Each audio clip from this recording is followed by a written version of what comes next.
Bienvenue à tous et à toutes à cette conférence qui a été organisée par le service de l'urbanisme de la ville d'Yverdon. Je m'appelle Silver Kabakelman, je suis journaliste au Courrier depuis presque 7 ans. Je m'occupe de la rubrique vaudoise et je la coordonne d'ailleurs, enfin chef de rubrique. Nous écrivons énormément sur les questions de durabilité, d'écoquartier, mais cela reste encore un mot, un concept, mine de rien, peu compris. Et ce soir, nous allons parler d'éco-quartier, de flux carbone et de plan climat, avec deux experts en la question. Le professeur Emmanuel Ray, d'abord, qui va faire une présentation. Ce sera une partie plus théorique.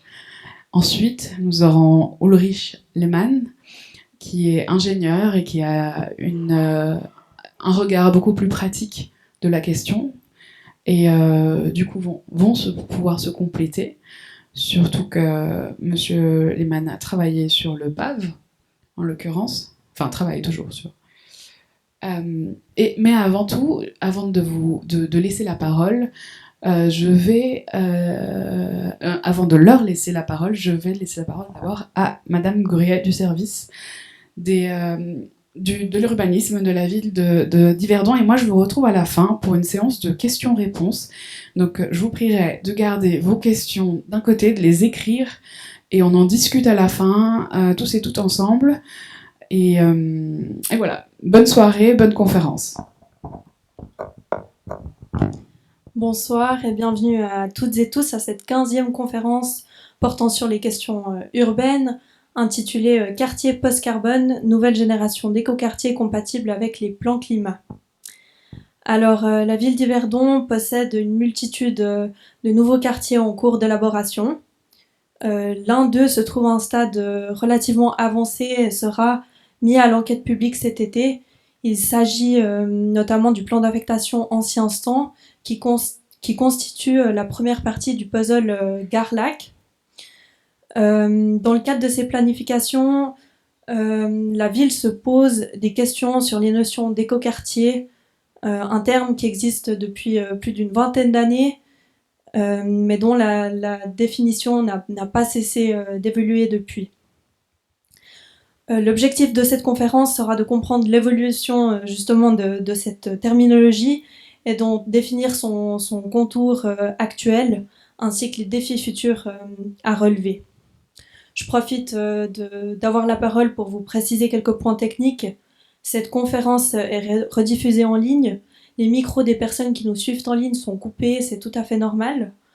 Mais vous avez la possibilité de formuler vos questions via le chat ou le question-réponse, donc n'hésitez pas, nous les traiterons à la fin des présentations. La journaliste y a accès et pourra les traiter au même titre que les personnes présentes dans la salle. Cette conférence sera également disponible en rediffusion sur le site internet de la ville, donc n'hésitez pas à passer le mot. Voilà. Merci beaucoup d'être présente et présent ce soir et je passe la parole à Monsieur Ray.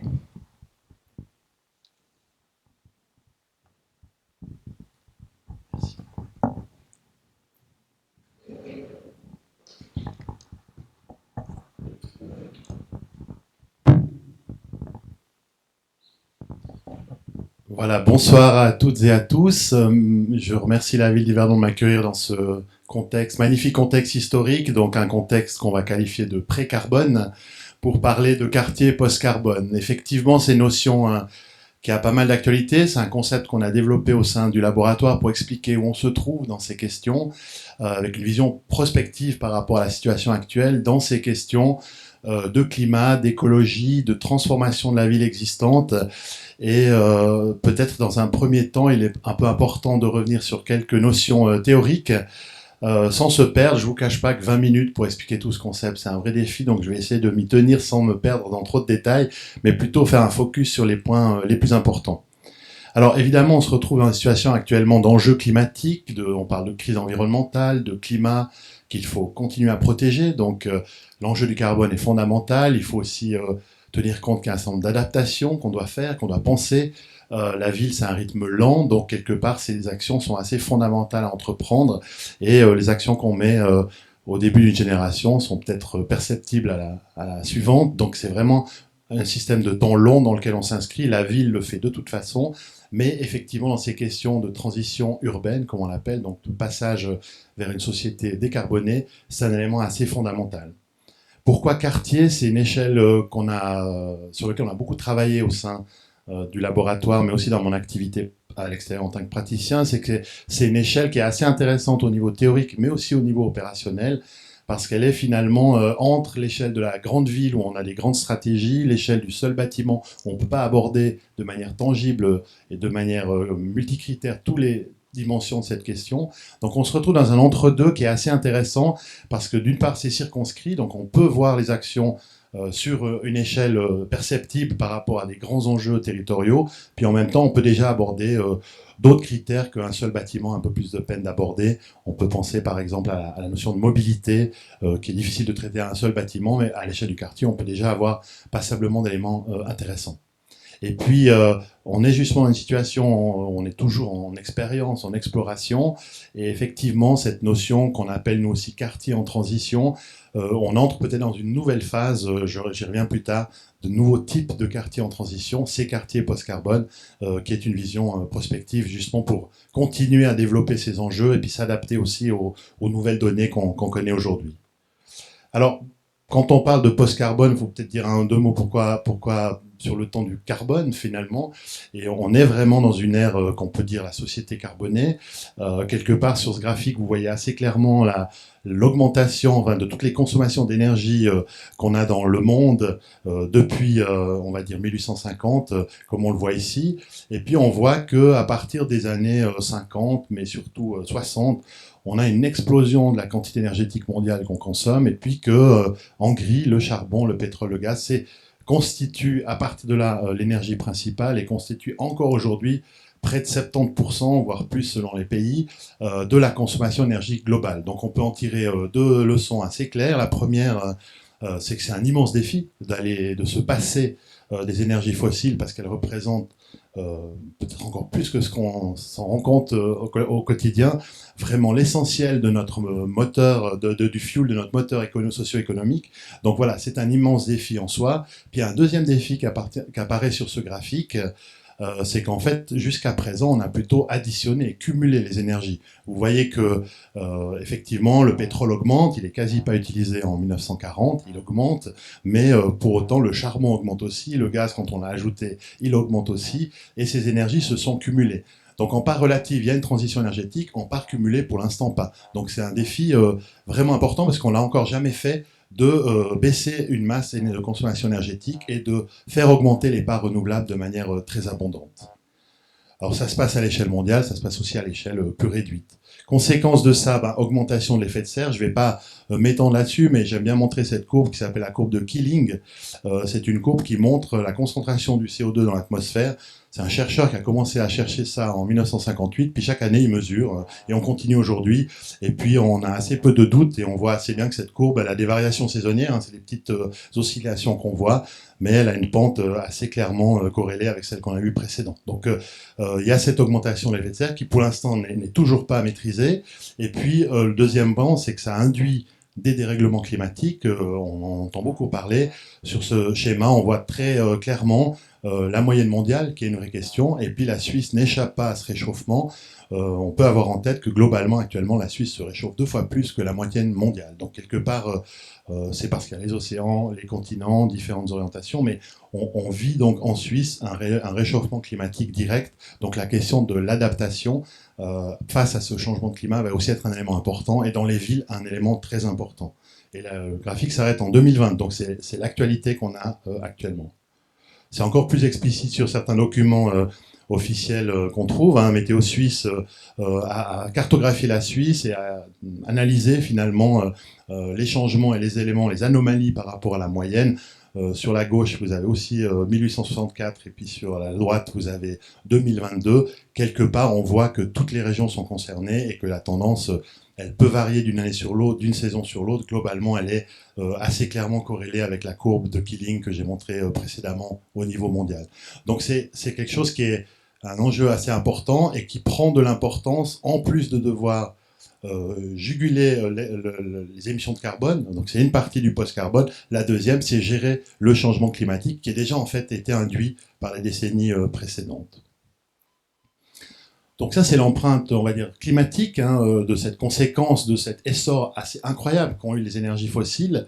Et puis, ça a aussi toute une série d'emprises de cette période, surtout après-guerre, de 1950 à aujourd'hui, qui est aussi une emprise spatiale et fonctionnelle. Finalement, comme l'ensemble ou presque de nos systèmes socio-économiques se sont développés autour des énergies fossiles, il y a des empreintes urbaines, des empreintes fonctionnelles très fortes liées à ces sites, qui d'ailleurs un jour sont des sites disponibles peut-être pour deux usages, mais qui montrent clairement un certain nombre d'éléments qui sont corrélés au niveau spatial et fonctionnel avec la dépense énergétique. Là, vous avez un port pétrolier sur le Rhône, avec des tankers qui remontaient le Rhône. Aujourd'hui, ils remontent plus haut jusqu'à Lyon, mais avec un site pétrolier. Donc on voit que le rapport entre la ville, entre le fleuve, entre les usages et l'énergie a un impact spatial très fort, avec toute une série de sites dont on peut se poser aujourd'hui la question de manière assez intéressante humanistiquement, mais assez complexe au niveau opérationnel, de leur devenir, de leur transition, puisqu'ils ne sont pour beaucoup plus nécessaires quand il y aura cette transition énergétique qui sera accomplie.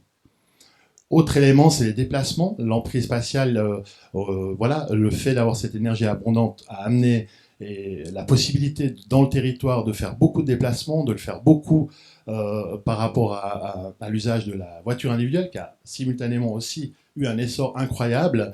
Donc ça a augmenté les déplacements, mais ça a aussi une emprise spatiale et un certain nombre de questionnements, je ne vais pas me perdre là-dedans, sur le devenir de ces infrastructures, sur la nécessité de les adapter, de les reconvertir, si on se projette de nouveau toujours à une génération, à 25 ans, ce qui en urbanisme est finalement assez peu en temps de maturation de projet dans une ville.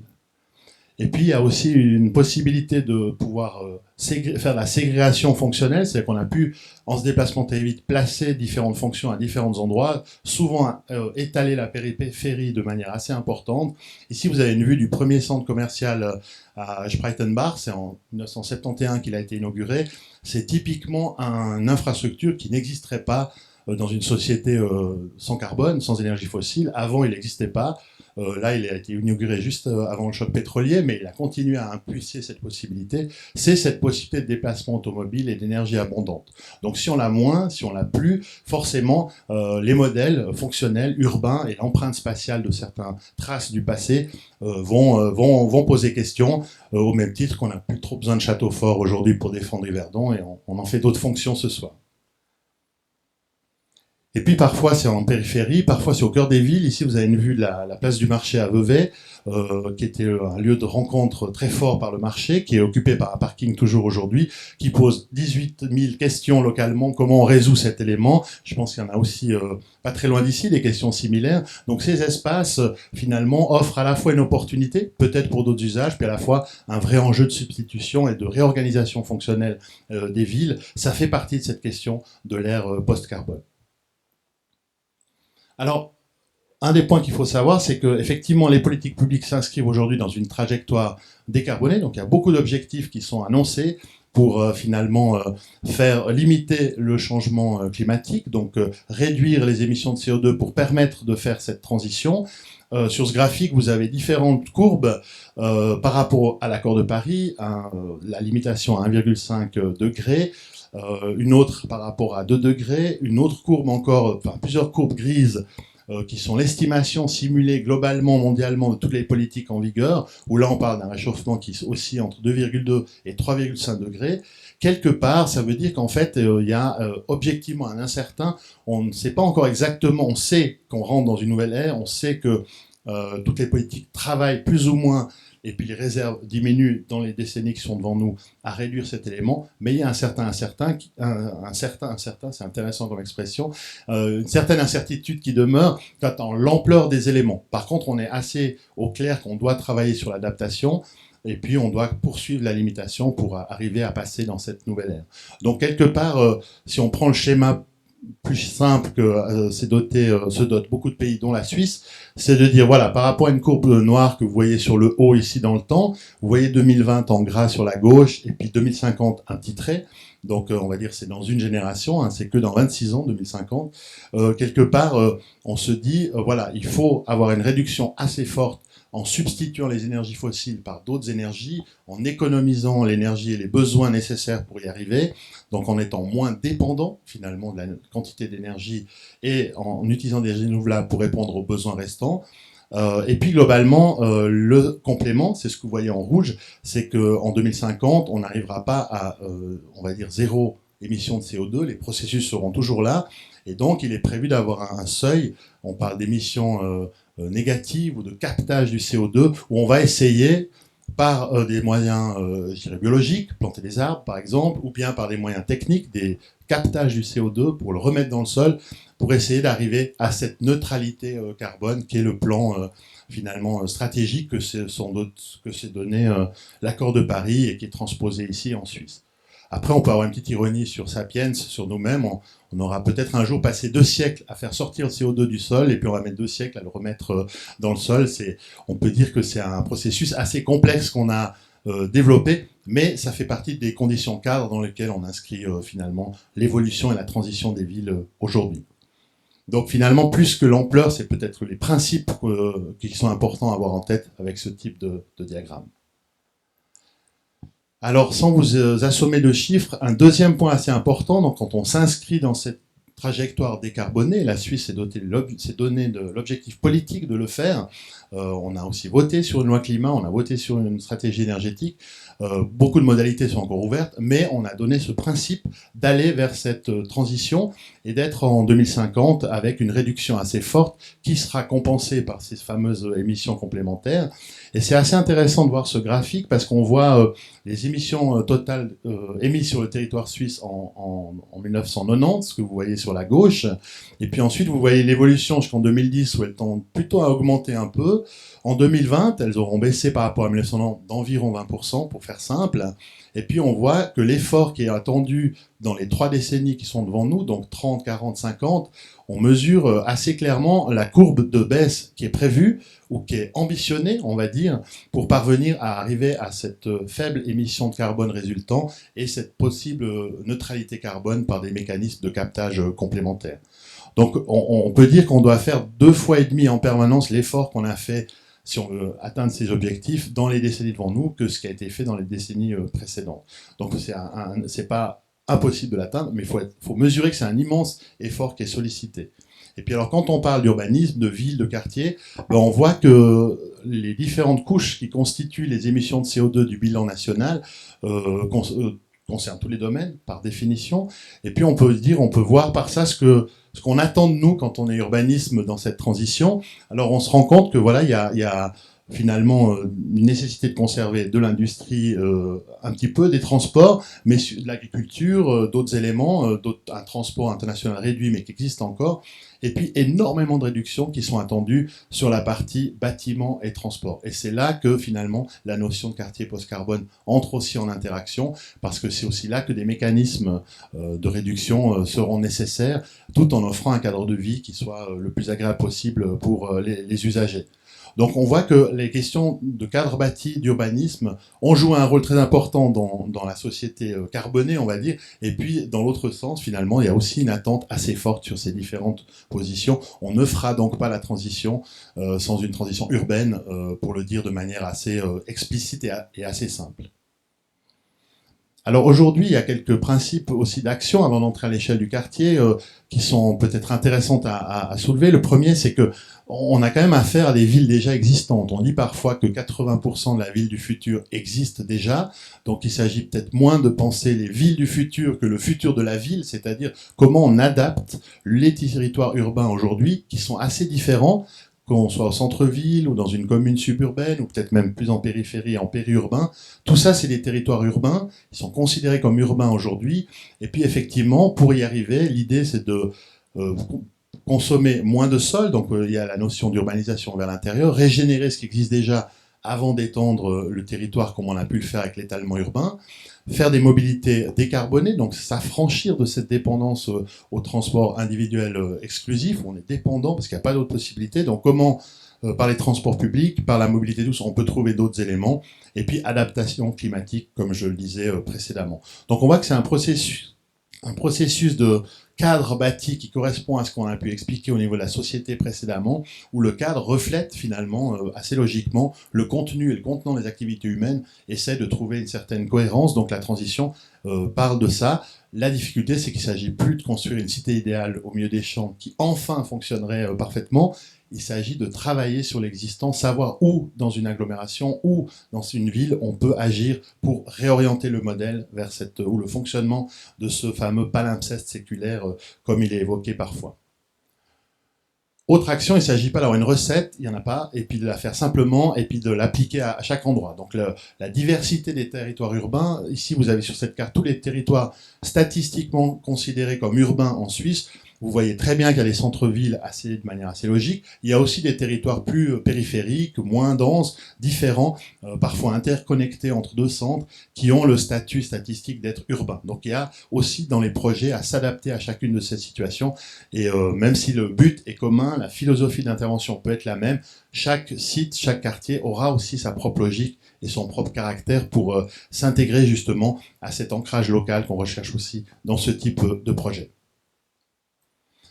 L'autre point, c'est la recoordonner le bâti et la mobilité décarbonée. C'est vrai que le modèle dans lequel on vit, il a été fortement rendu possible par l'essor de la voiture individuelle et quelque part, on a de la chance en Suisse d'avoir un réseau de transport public qui est quand même très développé, très dense, notamment au niveau des trains.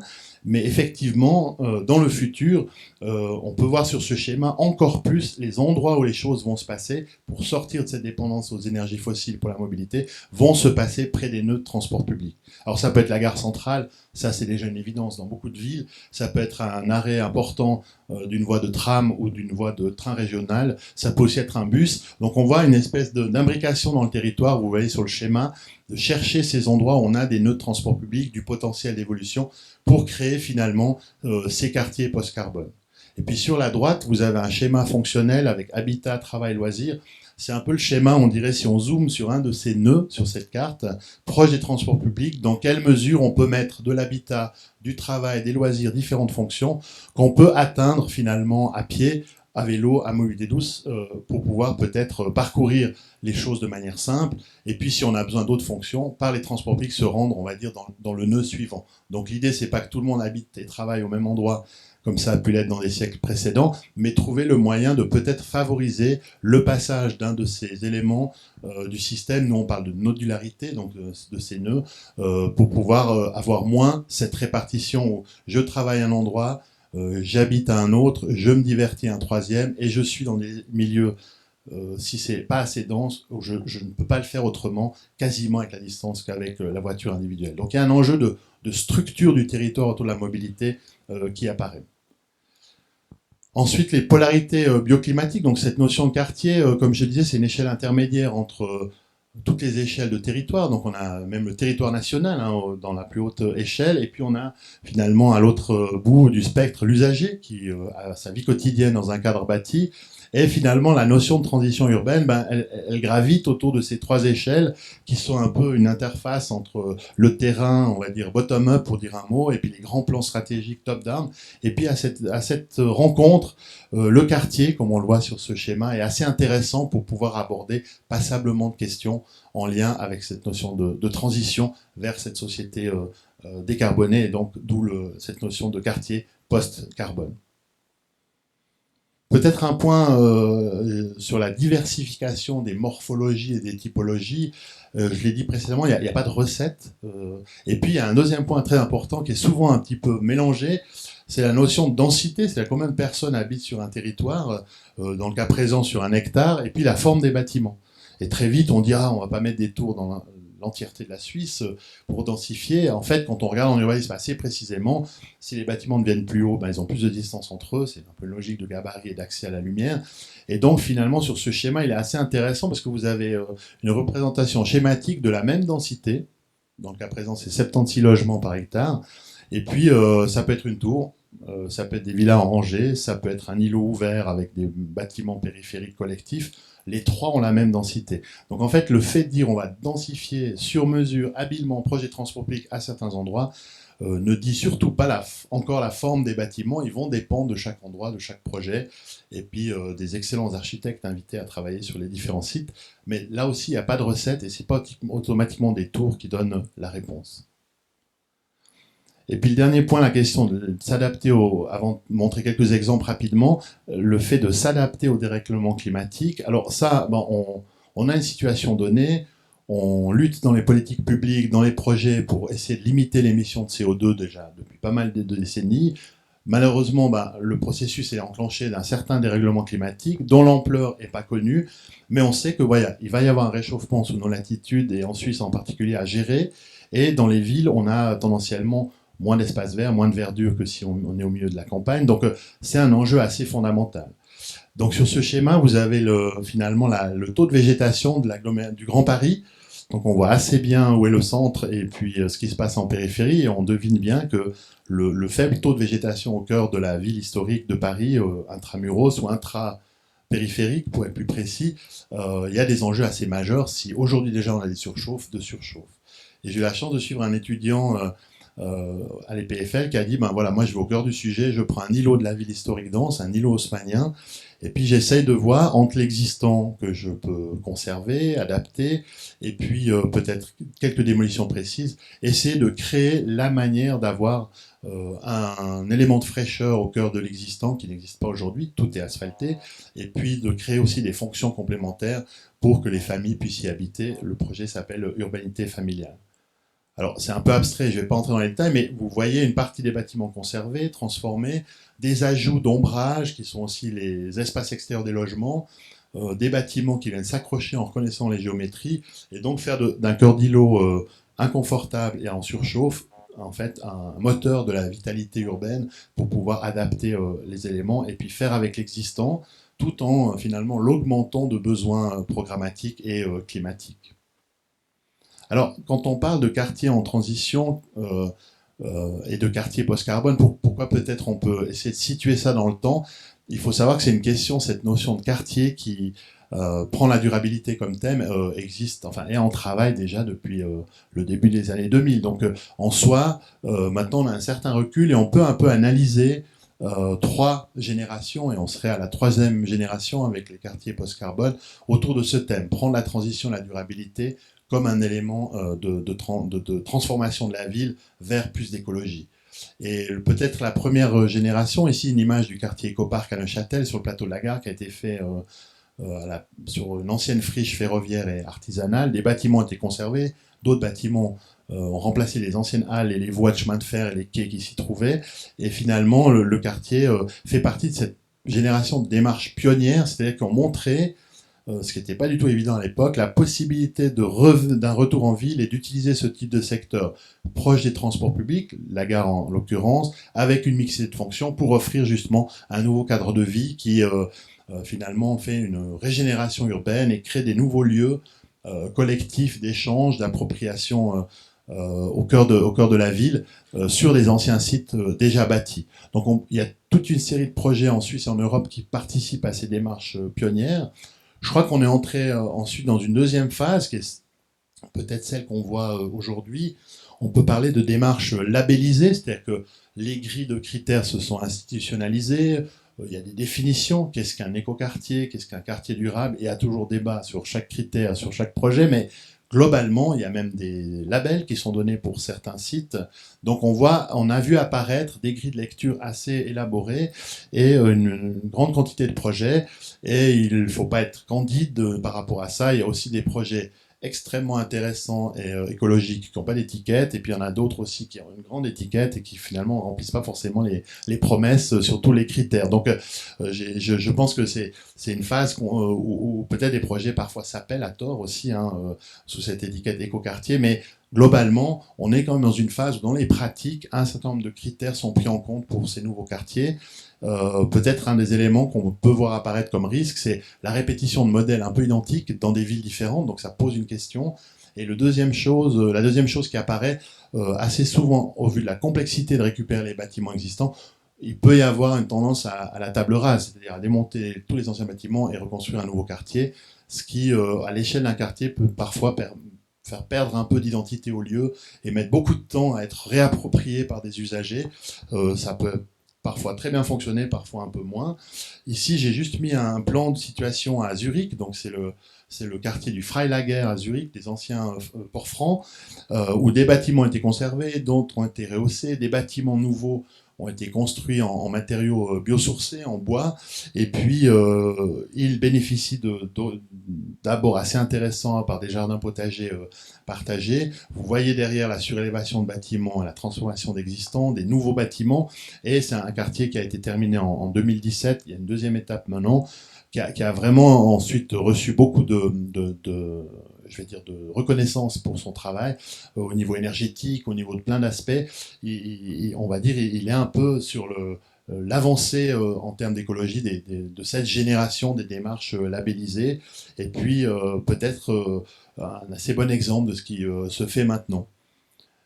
Néanmoins, il y a quand même une partie assez importante qui a été reconstruite, et dans un temps suivant, on voit apparaître pas mal de questions par rapport à cette logique de démolition, reconstruction, même avec des bâtiments très performants. Et puis peut-être le rapport à l'existant est un peu en train de changer, ce qui fait que même des sites assez emblématiques de cette question, que fait-on de l'existant quand il est un peu bizarre, quand il est un peu biscornu, quand il est intégralement pensé pour une autre époque. Ici, c'est la plus grande friche de Suisse, qui est en fait une ancienne fabrique de cellulose, donc il y a besoin de beaucoup d'eau le long de l'Ar, il y a beaucoup de flux, beaucoup d'éléments qui sont issus d'une autre période, et puis ce bâtiment, enfin ces multi-bâtiments ont dormi pendant très longtemps, et tout d'un coup deviennent un élément d'intérêt pour peut-être créer là aussi un nouveau quartier. Donc évidemment, dans cette configuration, il n'y a que des complications, des soucis et des surprises à garder les bâtiments anciens. Ça peut aussi être le cas dans d'autres endroits. Et de plus en plus, cette notion mobilité, énergie d'exploitation, énergie grise des bâtiments existants fait qu'on appréhende ce genre de tissu urbain différemment, et ça fait partie de cette démarche prospective dont je parlais. Ça peut concerner les bâtiments, ça peut concerner les espaces paysagers. Ici, vous avez en fait un ancien site de traitement de l'eau et de bassin qui était nécessaire pour la fabrique. On aurait pu imaginer il y a quelques années que tout soit enlevé et substitué au bord de l'eau. Finalement, la conservation de ces traces de l'histoire et la régénération par l'eau et la végétation permet d'offrir un nouveau type d'espace urbain, de l'identité qui est déjà là, donc une filiation assez intéressante dans les processus des différentes décennies, plutôt que de devoir réinventer complètement en démolissant et reconstruisant.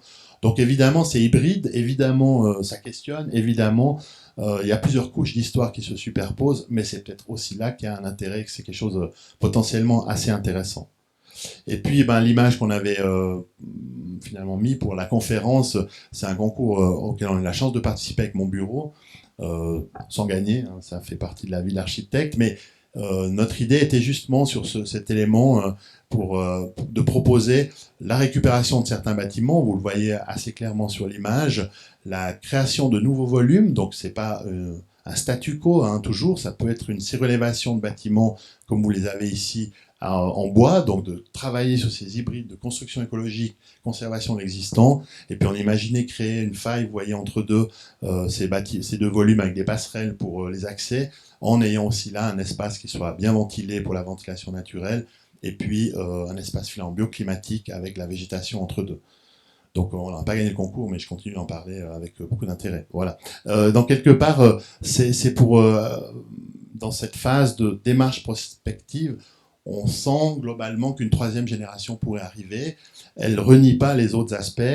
Donc finalement, la question de la mobilité dans le territoire, la question de densifier plutôt proche des transports publics que de poursuivre l'étalement, ces questions ne changent pas. La question d'avoir des bâtiments performants demeure. Donc il ne suffit pas juste de conserver des bâtiments pour dire voilà, c'est performant, mais sans doute que le rapport à cette ville déjà existante va jouer un rôle de plus en plus important pour plein de raisons aussi économiques, mais aussi écologiques et climatiques. Et donc on parle parfois dans la recherche de tabula scripta, c'est-à-dire une table déjà écrite, que d'une tabula rasa, où en fait on rase et on recommence. Le deuxième point que je voulais mettre, c'est les processus locaux. Il n'y a pas de recette universelle pour ça. Il faut des acteurs locaux, il faut un projet qui s'ancre dans une réalité aussi de transition urbaine locale, avec des actions multiples. Et quelque part, on parle de sobriété, on parle d'efficacité, de circularité et d'adaptabilité. C'est un peu les 4 axes d'action. Souvent, elles sont opposées de manière très forte. C'est ou ça ou ça. En fait, c'est une combinaison de ces éléments qui, sans doute, nous permet d'approcher des solutions. Mais la sobriété, je l'ai mis en premier parce que c'est sans doute le point incontournable dans tout ce type de projet. Puis le dernier point, c'est mon dernier point avant de conclure et passer la parole à l'intervenant suivant, c'est sans doute une dynamique de partenariat qui manque aussi aujourd'hui. Parfois, on a des acteurs qui peuvent porter des projets, mais souvent les plus grandes réussites dans cette transition urbaine, c'est quand différents types d'acteurs, qui n'ont pas toujours des intérêts automatiquement convergents, je vais le dire comme ça, arrivent à ensemble, qu'ils soient publics, privés, associatifs, coopératifs, experts, concepteurs, que quelque part puisse apparaître une dynamique de projet et une dynamique de partenariat pour que petit à petit cette mutation puisse se faire. Et c'est vrai que voilà, c'est pas, il n'y a pas de recette pour la manière de faire le cadre bâti. Il n'y a pas de recette non plus comment faire que ces différents types d'acteurs s'entendent vraiment, mais on sait que c'est des facteurs de succès pour la réussite de tels projets, de telles transitions. Donc voilà, je vous remercie pour vos attentions, puis on prendra les questions après. Merci.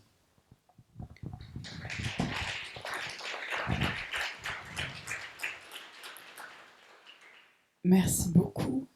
Je vous invite à prendre la parole alors.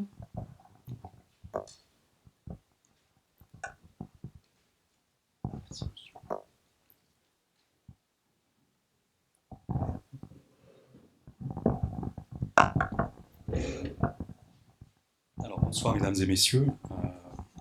Comme il a été évoqué en introduction, on va passer à finalement l'étude d'un cas concret, à savoir l'étude de l'analyse des flux de carbone à l'échelle du PAV, qui est un périmètre d'envergure et stratégique dans le cadre de l'agglomération genevoise. Mon propos va se décliner en 4 séquences, et puis à la fin, pour finir par une petite conclusion. Peut-être un bref rappel sur les enjeux urbanistiques à l'échelle du PAV dans un premier temps.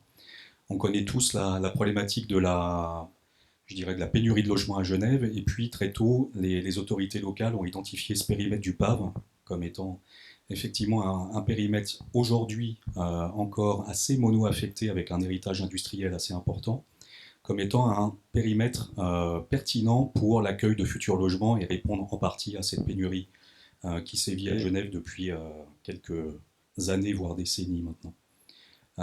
Il s'agit d'un périmètre conséquent, on parle de 230 hectares, et finalement ici peut-être le parti pris des autorités n'a pas été de faire une tabula rasa, mais de dire on va ramener de la diversité à l'intérieur de ce périmètre en accueillant des logements, de nouveaux types d'emplois, et en conservant aussi en partie un certain nombre de fonctions qui sont déjà présentes sur le site. Donc finalement, en 2005 et dans les années qui ont suivi, les autorités ont travaillé à l'établissement d'un plan directeur de quartier qui touche et qui modifie l'affectation de quasiment 2 tiers de ce périmètre. On parle de requalification sur 140 hectares. Mais dès lors qu'on voit une image un peu que vous avez à l'écran vue du ciel de ce site, on se dit mais comment accueillir des logements dans ce contexte assez peu perméable, assez austère, hein, sincèrement, pour y être allé il y a 2 ans, présenter les résultats de nos conclusions. En période caniculaire, c'est un endroit qui est assez... On comprend bien la problématique des îlots de chaleur sur ce site. La voiture est présente, on est en bordure d'autoroute, l'asphalte est très présent, et puis clairement la végétation est assez inexistante. Et donc le parti pris très vite des autorités a été de dire, pour poser un jalon fort sur la faculté de ce site à accueillir des logements suffisamment attractifs, il faut renaturer ce site. Raison pour laquelle, alors que dans le passé, la Drise et l'air avaient été canalisés et passent en sous-sol de ce site pour répondre aux fonctions industrielles, le parti pris a été tout de suite de dire on va ressortir à l'air libre ces rivières et s'en servir comme un peu le terreau d'un maillage fertile qui va permettre d'octroyer et d'effectuer des greffes propices à l'implantation de logements. Alors en 2021, la direction de projet du PAV a approché le PFL pour réfléchir sur cette question des espaces publics et développer un mandat de recherche, répondre à un mandat de recherche répondant à ces problématiques qualitatives en lien avec les espaces publics. Et puis un des volets de cette étude, que je ne vais pas vous présenter en intégralité, on a rendu nos conclusions. Il y a un rapport qui fait à peu près 200 pages, donc on va essayer de se restreindre aujourd'hui à un seul des aspects de cette investigation, à savoir le bilan carbone des espaces publics. Est-ce que le surinvestissement à consentir pour requalifier ce site de manière à ce qu'il puisse accueillir des logements est quelque chose qui est coûteux d'un point de vue carbone? Ou au contraire, est-ce que c'est pertinent, voire même, est-ce que ça a des effets indirects, bénéfiques dans d'autres domaines d'émissions, typiquement la mobilité, typiquement sur la qualité de vie évidemment, ou sur la lutte contre les cœurs, les îlots de chaleur dans le cadre de ce quartier. On a parlé de contexte global avec le professeur Emmanuel Ray. En résonance de ses propos, finalement, on a pris comme point de départ dans notre réflexion, non pas un standard, Société 2000 watts ou que sais-je, mais plutôt des travaux du GIEC et puis la signature de la Confédération quant à l'accord de Paris. Et donc, le budget carbone qu'on a défini pour établir la stratégie de neutralité carbone à l'échelle du PAV, c'est finalement se limiter au réchauffement global planétaire, évoqué tout à l'heure par Emmanuel, de 1,5 degré. Donc c'est l'ambition la plus importante des accords de Paris. On sait qu'il y a une petite tolérance entre 2 et 1,5. Dans du monde académique, on n'a pas souhaité se censurer tout de suite, donc on a pris l'objectif le plus ambitieux de ce point de vue-là. Et puis peut-être ce qui est important de comprendre de façon très simple, c'est de dire finalement si on souhaite se contenter d'augmenter la température planétaire à 1,5 degré, eh bien très simplement ça définit un budget carbone, un droit à émettre une certaine quantité de carbone dans l'atmosphère. Et puis on parle souvent d'urgence climatique, et je dois dire qu'au début ça peut paraître un peu usurpé ou abusif en disant mais finalement on ne voit pas le climat changer aussi vite que ça, le terme d'urgence est-il vraiment bien choisi? Si on réfléchit à ce budget, il faut bien prendre conscience qu'aujourd'hui, en 2023, on a quasiment émis déjà 92-93% du budget à disposition. Donc de ce point de vue-là, le terme d'urgence, il est bien choisi. Et donc on va assister dans les 3 décennies qui viennent à vraiment une transformation à pas accélérée de notre société si on souhaite respecter les engagements pris par la Confédération dans le cadre de cet accord. De façon plus brève, ici, je vous ai mis le fil conducteur de la politique climatique suisse, avec les jalons les plus importants depuis le protocole de Kyoto, qui avait pour référence les émissions en 1990. Et donc on travaille toujours avec cette base de référence, et puis l'accord de Paris. Qu'est-ce qui signifie 3 choses. D'ici 6 ans, il faudrait que la Confédération, toute activité confondue, ait réduit ses émissions de carbone de la moitié par rapport à 1990. Et puis, d'ici 2050, quasiment d'un facteur 10. Pour ne plus conserver qu'une part très congrue des émissions les plus incompressibles, il y a un certain nombre de procédés industriels qui continueront à émettre, ou typiquement la production des matériaux de construction dédiés au fait d'ériger ce nouveau quartier va continuer à avoir un contenu carbone, mais au-delà de 2050, en contrepartie, pour assurer la neutralité, alors il y aura tout un travail à l'échelle des nations de se doter d'équipements qui seront à même de retirer activement de l'atmosphère le CO2 émis, et puis de le restocker dans des couches géologiques profondes qu'on espère stables, de façon à neutraliser un peu ces émissions résiduelles. Voilà, aujourd'hui, la neutralité carbone, c'est quelque chose qui est inscrit dans la Constitution suisse. Donc il y a un petit côté contraignant quand même qu'il va falloir gentiment traduire dans l'ensemble des secteurs d'activité dans les 30 ans qui s'ouvrent à nous. Quand on parle de réchauffement climatique, la hausse des températures à l'échelle planétaire, c'est quelque chose qui est très peu palpable et praticable dans le cadre des milieux professionnels qui sont amenés à réfléchir à la planification ou la réalisation de quartiers. Et donc sur cette base-là, on a fait un travail de retranscription de ces objectifs en établissant pour le PAV 2 cibles carbone que vous avez à l'écran. La première chose qu'on a fait, c'est d'avoir une vision un peu plus holistique que ce qui se fait d'habitude, c'est-à-dire en plus des thématiques en lien avec la mobilité, l'énergie grise des bâtiments et les énergies d'exploitation, on a adossé 2 autres aspects qui sont beaucoup plus influencés par les comportements individuels, mais qui néanmoins représentent une empreinte carbone décisive, à savoir l'alimentation, donc le contenu carbone de nos assiettes, et puis le contenu carbone également des consommations de biens et services qu'on peut avoir au long de l'année. Et puis, pourquoi 2 cibles? Parce que lorsqu'on regarde la réalisation du PAF, compte tenu de l'ampleur de ce quartier, il va se réaliser grosso modo dans les 20 prochaines années, avec une vision définitive du quartier à l'horizon 2050.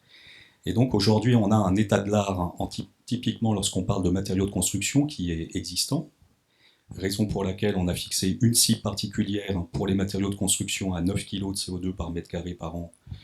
Pour les projets qui sont déjà en cours, il y a déjà des chantiers qui sont en cours de réalisation sur ce secteur et qui quelque part sont confrontés au contenu carbone des matériaux qui leur est proposé par les industriels. Et puis néanmoins, une deuxième cible qui elle représente vraiment l'objectif de l'accord de Paris avec une neutralité carbone et qui elle a vocation à plutôt concerner les bâtiments qui seront réalisés dès 2030 et pour lesquels on a déjà intégré l'ensemble des progrès que l'industrie des matériaux aura dû effectuer d'ici là. Donc une baisse d'intensité carbone du contenu des matériaux qui fait qu'on a un peu cette fourchette de cible comprise entre 17 et 22 kg de CO2 par mètre carré construit, annualisé par an. S'agissant des aliments et puis des biens et services, on s'est référé, je dirais, sur deux études principales. Une étude qui a été réalisée par l'UNIL et qui a livré ses conclusions en 2021 et qui visait à définir des scénarios permettant au canton de Genève d'atteindre la neutralité carbone d'ici 2050. Et puis également la stratégie climatique long terme en Suisse qui a été tout à l'heure évoquée par le professeur Emmanuel Ray, qui donne un certain nombre d'éléments sur les défis et puis la décarbonation que ces deux secteurs d'activité doivent incrémenter d'ici 2050. Dans le cadre de cette étude, finalement, il existe beaucoup d'outils métiers qui permettent de répondre à une partie des questions qu'on se posait, mais aucun qui faisait l'intégration globale qu'on souhaitait pouvoir appliquer dans le cadre de ce périmètre. Et donc, dans le cadre de cette étude de cas à Genève, on s'est doté d'une méthode qui a vocation à avoir cette vision holistique de l'empreinte carbone à l'échelle du quartier. Que ça soit en termes d'infrastructure ou de bâtiments, mais aussi ensuite de comportement des habitants, employés ou clients qui viendront consommer des produits proposés dans le cadre de ce quartier. Cette méthode Locus, elle repose sur trois piliers. Le premier cas, et quand on parle d'éco-bilan, finalement, un des enjeux de base, c'est de dire de ne jamais mettre de côté aucun aspect, quand bien même les données ou les bases de données sont encore incomplètes, mais donc d'adopter une vision holistique. Il vaut mieux aborder quelque chose, typiquement l'alimentation, peut-être avec encore des incertitudes un peu plus importantes que dans le cadre de l'énergie, où on a rabâché un peu ce sujet depuis 40 ans, et donc il y a beaucoup de données qui sont disponibles sur ces questions-là.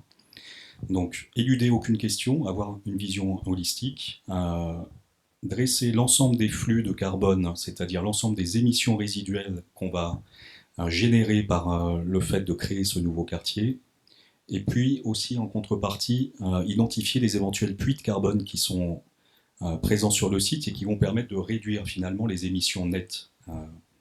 Les émissions nettes étant bêtement la soustraction entre ce que l'on émet et ce qu'on est capable de recapter ou de séquestrer à l'intérieur du quartier. Ça aussi, c'est quelque chose qui est assez peu fait aujourd'hui à l'échelle des bâtiments parce que les normes sont encore un tout petit peu en retrait et sont en train d'être révisées de façon à traduire un peu plus les accords de Paris, mais c'est quelque chose qui est encore en travail. Et puis enfin, identifier une voie possible vers la neutralité carbone en définissant plusieurs chemins avec un corpus de mesures de décarbonation qui permettent in fine d'atteindre de manière réaliste, en fonction de l'état de l'art du jour et celui qu'il est escompté d'ici 2050, de dresser clairement le chemin vers la neutralité carbone pour ce quartier. Alors, la première étape, lorsqu'on applique ce type de méthode, c'est de réfléchir à un périmètre pertinent. Vous l'aurez compris, la direction de projet nous a abordé dans un premier temps pour réfléchir à l'impact des espaces publics. Et puis très vite, il nous est apparu que sur la question de la neutralité carbone, on ne pouvait pas dissocier ces espaces publics des espaces bâtis qui allaient en profiter et donc des usagers qui allaient en profiter. Et donc on a très vite étendu ce périmètre non plus uniquement aux espaces publics, mais à l'ensemble des bâtiments qui seraient en relation directe avec ces espaces publics majeurs, qui sont un peu de deux types, je dirais. D'une part, la renaturation des deux rivières que vous voyez à gauche de l'écran, qui servent aussi d'axes structurants nord-sud du quartier, sur lesquels viennent s'appuyer l'ensemble des axes de mobilité douce qui traversent ce quartier de part en part. Et puis ensuite, tous les aspects liés plutôt aux espaces verts, le grand parc qu'on voit au milieu, grosso modo, du quartier, et puis des esplanades, des espaces publics importants ou des places de quartier suffisamment consistantes pour être prises en compte.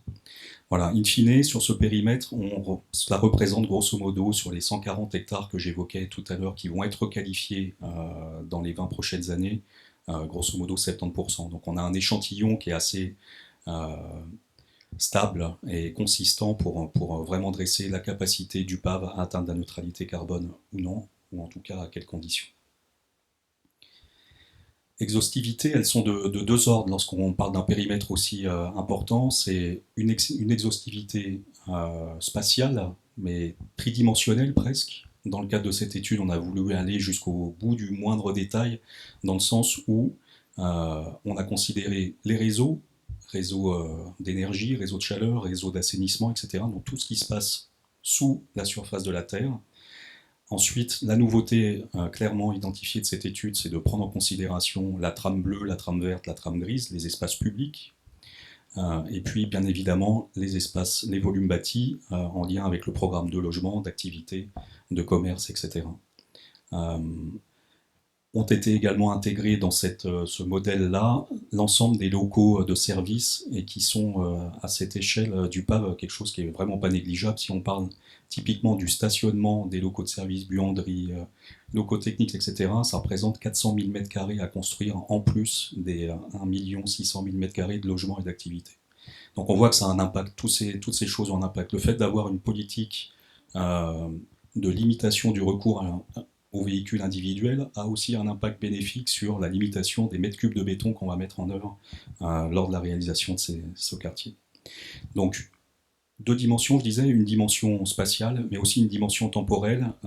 Ce projet, il est aujourd'hui complexe dans le sens où il y a un certain nombre de fonctions qui sont encore actives sur le site, avec des droits de superficie et des échéances différenciées, échelonnées dans le temps.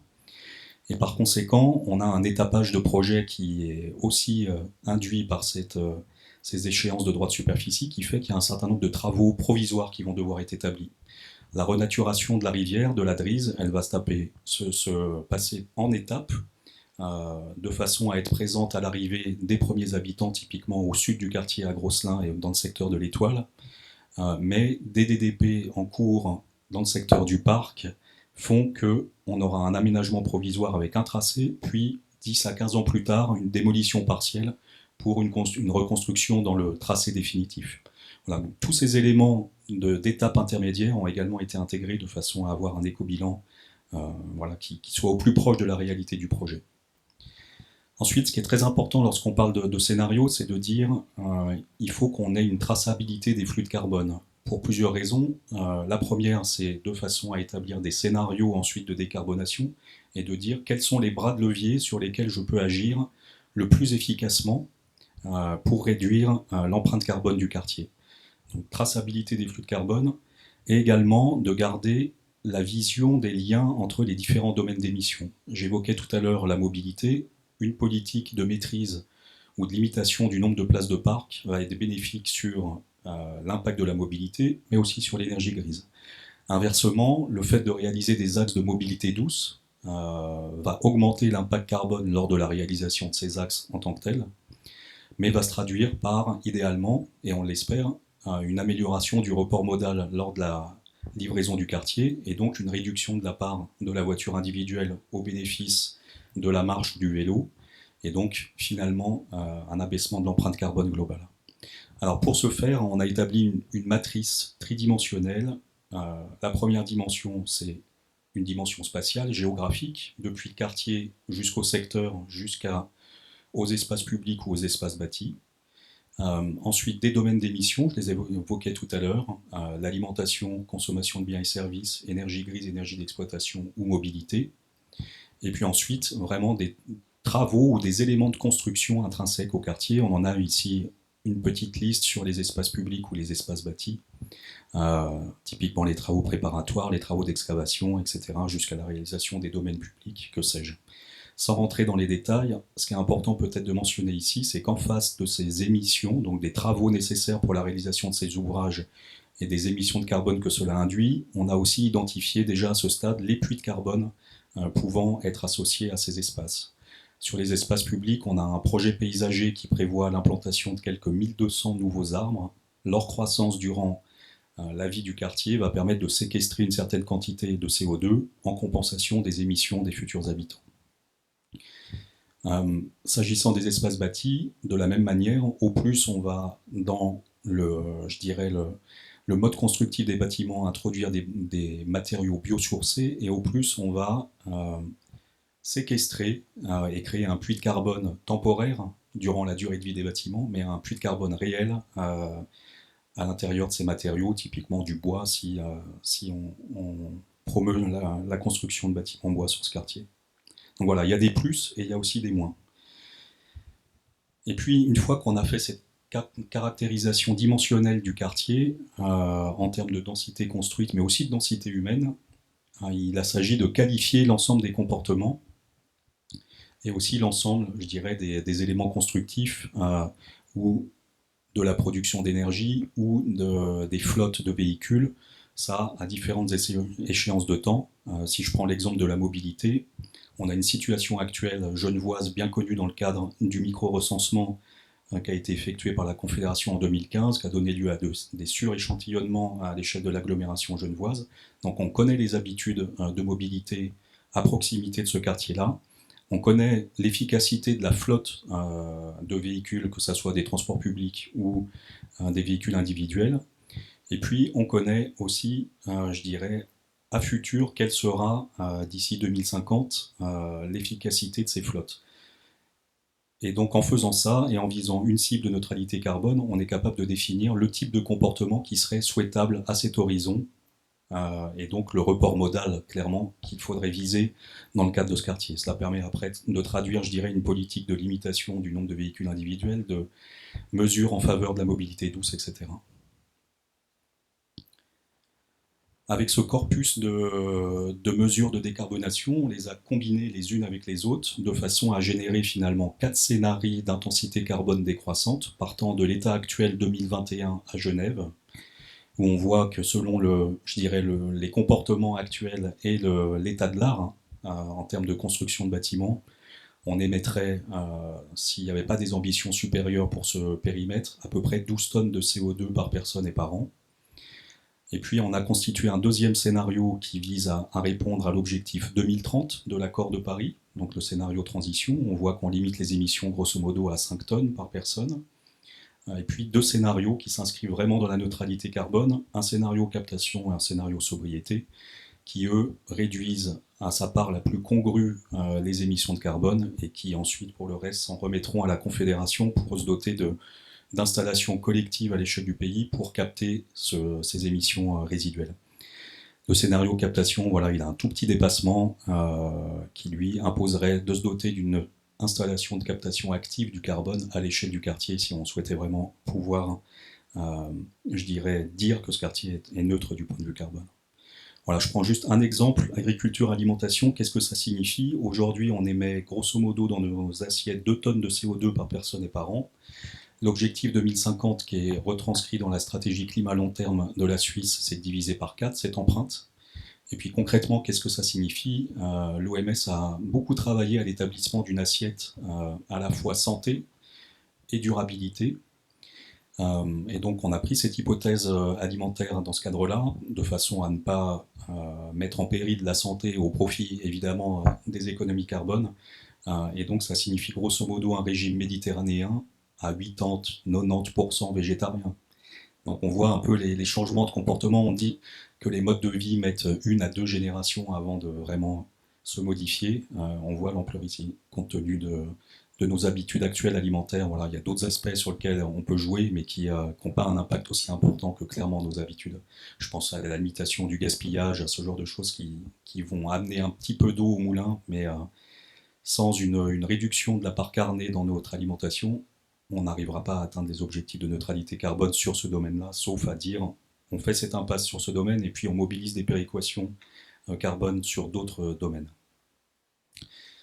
Voilà, sur la base de ces scénarios et je dirais du modèle exhaustif qu'on a généré, ça nous a permis finalement d'établir une empreinte carbone domaine d'émission par domaine d'émission, ce que vous avez à gauche de l'écran, également par secteur du quartier, ce qui était aussi indispensable en termes d'étapage inhérent à la réalisation de ce futur quartier, mais aussi de limites territoriales. On a vu qu'il y a 3 communes territoriales qui sont concernées par ce périmètre, Genève, Carouge et Lancy, et donc on a aussi des responsabilités, y compris politiques, différentes selon les échelles que l'on observe. Et puis, in fine, ça nous a permis d'avoir une vision agrégée à l'échelle de l'ensemble des espaces rivières, visant à répondre à 3 questions principales. La première, c'est à quelles conditions la neutralité carbone est atteignable à cette échelle? Est-ce que les espaces publics ont un effet significatif sur l'éco-bilan, ou au contraire, même est-ce qu'ils ont un effet plutôt bénéfique, contrairement peut-être à l'a priori de base quand on voit l'ampleur des budgets en lien avec la renaturation de ce site, etc. Et puis voilà, grosso modo, les questions dont je vous présenterai une tentative de réponse en conclusion de cette présentation. Voilà, les flux de carbone, vous l'avez compris, on a un certain nombre de domaines, on a cherché à en éluder aucun, néanmoins pour les besoins de... Je vois Emmanuel qui regarde sa montre, pour les besoins de circonscrire la présentation, je vous propose de nous concentrer sur 2 choses aujourd'hui, l'énergie grise des espaces publics et des espaces bâtis, et puis les émissions négatives qu'on peut mettre en œuvre à l'échelle d'un quartier. Et je vous présenterai brièvement l'agrégation de l'ensemble des domaines dans une synthèse. Ah tiens, c'est pas la bonne présentation. Les espaces publics, peut-être un premier constat, c'est que l'impact, certes les espaces publics et la réalisation de ces espaces publics ont un impact sur le climat, sur les émissions de CO2 du quartier, mais il est à relativiser 3 fois. D'une part, parce il représente une part assez congrue de l'ensemble de l'histoire du quartier, grosso modo 4 à 5% de l'éco-bilan du quartier sont imputables aux espaces publics. Et puis d'autre part, quand on regarde un peu plus finement, vous avez ici donc les espaces publics plutôt verts et bleus, et puis ici le domaine public, donc tout ce qui est plutôt voirie et réseau qui passe sous ces voiries. Finalement, lorsqu'on regarde un petit peu plus précisément, 2/3 des émissions de carbone de ces interventions en faveur de l'amélioration de la qualité du site, de façon à pouvoir accueillir des logements, sont en faveur soit des mesures de mobilité douce, les axes de mobilité douce qui représentent grosso modo 1,5 km du nord au sud du quartier et l'ensemble des passerelles qui franchissent la Drise, ou en faveur d'énergies renouvelables, typiquement l'implémentation de réseaux de chaleur. Depuis, en particulier ici, il y a 2 réseaux de chaleur, le premier étant le réseau de chaleur Génie-Lac, qui finalement amène de l'eau du lac jusqu'au secteur de l'Étoile, et qui permettra à la fois de chauffer et de rafraîchir le quartier, en tout cas pour les surfaces qui nécessiteront, je pense en particulier aux surfaces de bureaux qui ont souvent besoin d'être climatisées encore. Donc voilà, à relativiser pour ces questions-là. Et puis pour la troisième raison pour laquelle on peut relativiser ces aspects-là, c'est que finalement, en valeur absolue, c'est 50 kilotonnes de CO2, le fait de réaliser ça. C'est quelque chose qui est 15 fois inférieur à l'impact carbone de l'ensemble des bâtiments qui sont prévus dans ce quartier. Et donc on sent bien qu'en adoptant quelques mesures de décarbonation sur le bâti, on arrive à compenser largement l'investissement judicieux sur les espaces publics, qui ont évidemment plein d'autres conséquences positives sur le quartier que juste l'aspect climat, carbone. Je pense en particulier à la lutte contre les îlots de chaleur, etc. Ou le fait d'offrir bêtement des lieux de délassement qui, comme l'évoquait tout à l'heure Emmanuel Ray, permettront de renoncer en partie à aller chercher d'autres lieux de délassement plus loin de son lieu d'habitation, et donc de générer par là même des besoins en mobilité induite. Sur les espaces bâtis, on le voit ici à l'écran, donc on a finalement un bras de levier bien plus conséquent sur ces aspects-là pour décarboner le quartier. On voit à gauche de l'écran le scénario actuel, qui représente grosso modo 1 million de tonnes de CO2, comparativement aux 50 des espaces publics tout à l'heure, 1000 kilotonnes versus 50.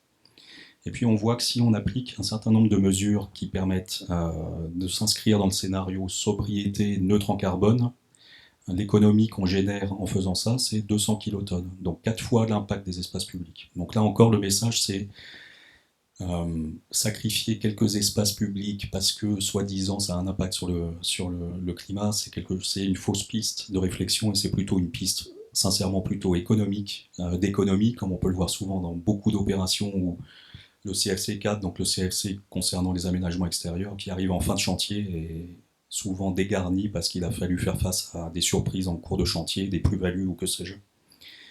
Donc un investissement carbone sur les espaces publics, c'est pertinent pour plein de raisons et c'est pas ça qui va modifier l'éco-bilan global du quartier. On voit quelques effets un peu surprenants. Le scénario transition, pourquoi il augmente par rapport au scénario actuel? Parce qu'on a ici, je vous le disais tout à l'heure, assurer la cohérence entre les différents domaines d'émissions. Et donc dans le scénario transition, on a des enveloppes de bâtiments qui sont améliorées pour réduire les besoins de chaleur. Donc plus d'épaisseur d'isolation, du triple vitrage versus du double, etc. Et donc une énergie grise qui augmente transitoirement sur ce scénario-là. Et puis ensuite, sur les 3 derniers scénarios, on augmente la part des matériaux biosourcés.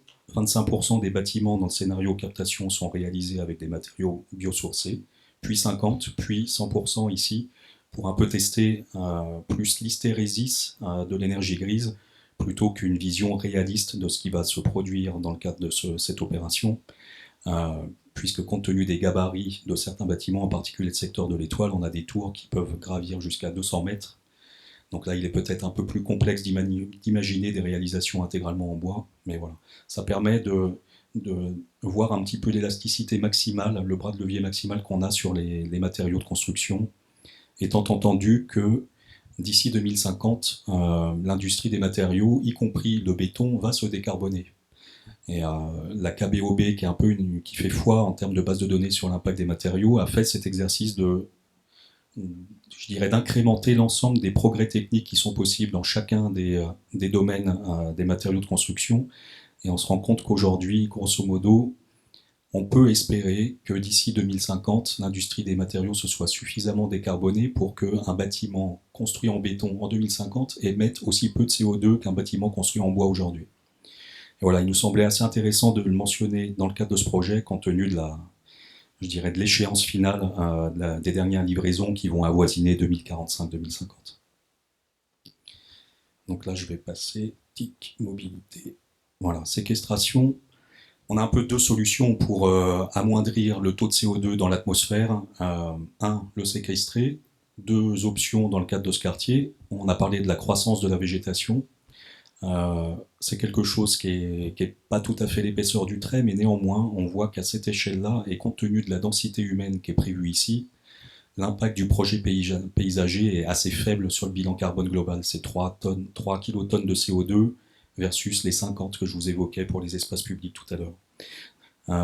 Dans une autre configuration, on aurait une densité humaine beaucoup plus faible. Alors ça peut devenir quelque chose qui devient significatif. Dans le cas présent, c'est pas le cas. Par contre, à contrario, dès lors qu'on commence à mettre en œuvre un certain nombre de bâtiments avec des matériaux biosourcés, le bois mis en œuvre va piéger le CO2 durant la durée de vie des bâtiments, donc durant 60 à 80 ans. Et donc là, on se rend compte qu'on arrive par ces mesures-là, on pourrait arriver à compenser clairement l'impact des espaces publics juste en mettant en œuvre, grosso modo, 1/3 des bâtiments prévus dans ce quartier-là en bois. Voilà, là on a un bras de levier assez important. Et puis le dernier bras de levier qu'on peut mentionner, c'est les installations de captation active. Donc là on a vraiment des installations techniques. Vous avez ici à l'écran une installation en Islande qui finalement va, par l'intermédiaire de ces ventilateurs, brasser l'air, isoler le carbone et puis injecter le carbone dans des couches géologiques profondes. Pourquoi en Islande? Parce qu'on a besoin d'énergie renouvelable pour faire ça, sinon l'éco-bilan final est un petit peu négatif. Voilà, si on utilise du pétrole pour retirer le CO2 de l'atmosphère, ça ne fonctionne pas. Donc voilà, c'est pour ça qu'à la fin, ce type d'installations devront être mutualisées à l'échelle des nations ou d'un continent, de façon à identifier les sites les plus propices à leur implantation et à être les plus efficaces d'un point de vue du carbone. On a essayé de faire 2 exercices, c'est de dire, tiens, si on appliquait cette captation au scénario actuel ou transition, qu'est-ce que ça aurait comme impact budgétaire sur les loyers? Et on se rend compte que si on se contentait en tout cas, je dirais, des normes et du comportement actuel, ça représenterait une augmentation des loyers de 15% quasiment. Juste le fait de dire on compense nos émissions de CO2 par une installation de captation active. Donc c'est quelque chose qui est voilà, peut-être légèrement insupportable pour une proportion importante de la population. Il faut savoir que sur le quartier du Pave, il y a un certain nombre évidemment de logements dédiés à des coopératives, mais aussi de logements HBM, HLM, donc avec des plafonds de loyer imposés par le canton qui ne permettraient pas je dirais, d'admettre ce type d'augmentation pure et simple, uniquement due au carbone. Donc la conclusion, c'est celle-ci, c'est que évidemment c'est un peu toujours pareil, c'est comme pour l'énergie, il vaut mieux d'abord réduire les consommations pour ensuite mettre des énergies renouvelables en face.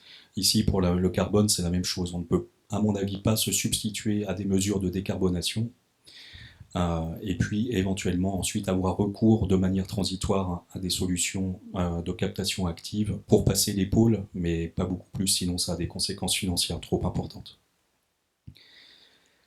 En synthèse, de façon très simple, je dirais que voilà, les deux cibles que j'ai évoquées en début de présentation, la cible B, la plus proche, celle qui s'applique au projet en cours, est atteignable dès le scénario captation. La cible A est un petit peu plus compliquée à atteindre, mais c'est quelque chose qui est encore envisageable dans le cadre du scénario sobriété, avec une petite aide de captation, comme je l'évoquais à l'instant, pour passer les pôles, ou en tenant compte du fait que la direction du PAV a tout intérêt au cours du développement de chacune des opérations à dire on durcit l'objectif d'émissions de carbone dues aux matériaux au fur et à mesure des progrès techniques que je dirais l'industrie des matériaux va effectuer. Et si on combine ces deux aspects-là, voilà, la cible de neutralité carbone est envisageable à cette échelle, moyennant toutes les mesures qu'on a évoquées précédemment. Donc c'est quelque chose qui est très ambitieux, mais qui est possible. Je dirais en conclusion du rapport qu'on a rendu à la direction de projet, on a 4 à 5 pages de recommandations sur les différents aspects, urbanisme, architecture, etc. Je vous en cite juste quelques-uns, 2 pour finir cette présentation. En termes de morphologie urbaine, le secteur urbanisé à l'intérieur du Grand Parc a, de notre point de vue, encore un travail à effectuer sur les gabarits, pour des raisons urbaines, mais aussi pour des raisons écologiques. Je m'en tiendrai à ce propos-là ici. Et donc, voilà, on a attiré leur attention sur le fait qu'en retravaillant sur la limitation des gabarits de certains socles à moins de 30 mètres, on aurait la possibilité de réaliser davantage de bâtiments en bois, et donc d'avoir ce puits de carbone généré et cet abaissement de la consommation d'énergie grise. La limitation des sous-sols à un niveau, pourquoi c'est pertinent ici? Pour plein de bonnes raisons. La présence de la nappe phréatique, la présence historique d'industries et donc de terres polluées, et donc le fait de réduire ou de limiter les sous-sols à un seul niveau sera bénéfique sur ces questions-là, à la fois financières et d'éco-bilan. Mais aussi parce qu'il y a beaucoup de coopératives qui vont être amenées à réaliser un certain nombre de lots dans ces opérations, et qu'on sait que les locaux communs ou mutualisés sont quand même beaucoup plus conviviaux quand ils sont hors sol plutôt qu'en sous-sol. Et puis je finirai peut-être par cet aspect-là sur cette diapo. Un des enjeux déterminants, c'est la limitation de la mobilité et de son impact carbone, on l'a vu tout à l'heure. Une des clés de réussite, c'est l'offre en stationnement de vélos. À l'échelle de ce quartier, c'est 55 000 places vélos qu'il faut admettre ici, sur ce site. Et on sait que plus ces places sont accessibles, plus elles sont utilisées facilement. Et là encore, prévoir du stationnement vélo au 3e sous-sol, c'est quelque chose qui est à l'usage un peu dissuasif. Et puis un dernier volet qu'on a développé au sein du laboratoire, c'est la proposition de petits objets architecturaux qui jalonnent le site et qui ont vocation à fonctionner comme des catalyseurs de durabilité. 2 sur le secteur de Grosselin, un qui traite de l'alimentation avec une proposition d'implanter une ferme urbaine et un lieu de vente directe dédié aux agriculteurs régionaux pour aussi influencer, on l'évoquait tout à l'heure, les régimes alimentaires des futurs habitants. Et puis un autre aspect traitant plus des biens et consommations avec la proposition de transformer un bâtiment existant en un site de recyclage et dédié à la réparation et au réemploi d'un certain nombre de biens des futurs habitants. Et puis enfin sur la mobilité, un point vélo dédié à l'entretien des 55 000 vélos que j'évoquais tout à l'heure, qui trouve son implantation ici, et puis des vélostations un peu comme on peut voir en Hollande, à proximité des gares, où voilà, on voit quasiment des P plus R de 2 roues, à contrario des P plus R de véhicules individuels dans nos contrées. Donc l'idée de voilà, récupérer un peu ce type d'idée avec des totems dédiés au stationnement des vélos, en tout cas à proximité des nœuds de transport public, Bachet de Pesay ou Pont-Rouge, etc. Voilà, je finirai juste par cette phrase. Vous l'avez entendu, la première approche de la direction de projet du PAV était de savoir quel était l'impact des espaces publics.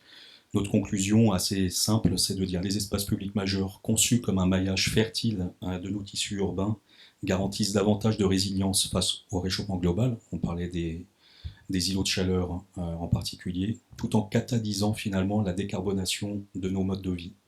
Ce sont des investissements, mais ils sont positifs parce qu'ils vont catalyser nos changements de comportement vers la mobilité douce, typiquement, ou vers une production alimentaire dans des rues potagers, ou ce genre de mesures. Voilà, je vous remercie beaucoup pour votre attention. J'ai dû dépasser un peu le temps imparti. Merci beaucoup. Monsieur Uriel, je vous invite à vous mettre aussi sur l'estrade. Et je vais prendre les questions de la salle en premier. Il me semble qu'en ligne, j'en ai pas tout de suite. Est-ce qu'une personne a envie de poser une question? Je me déplace. On est entre nous, allons-y.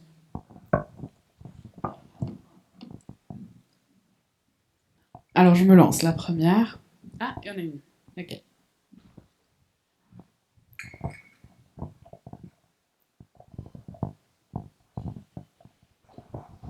Merci.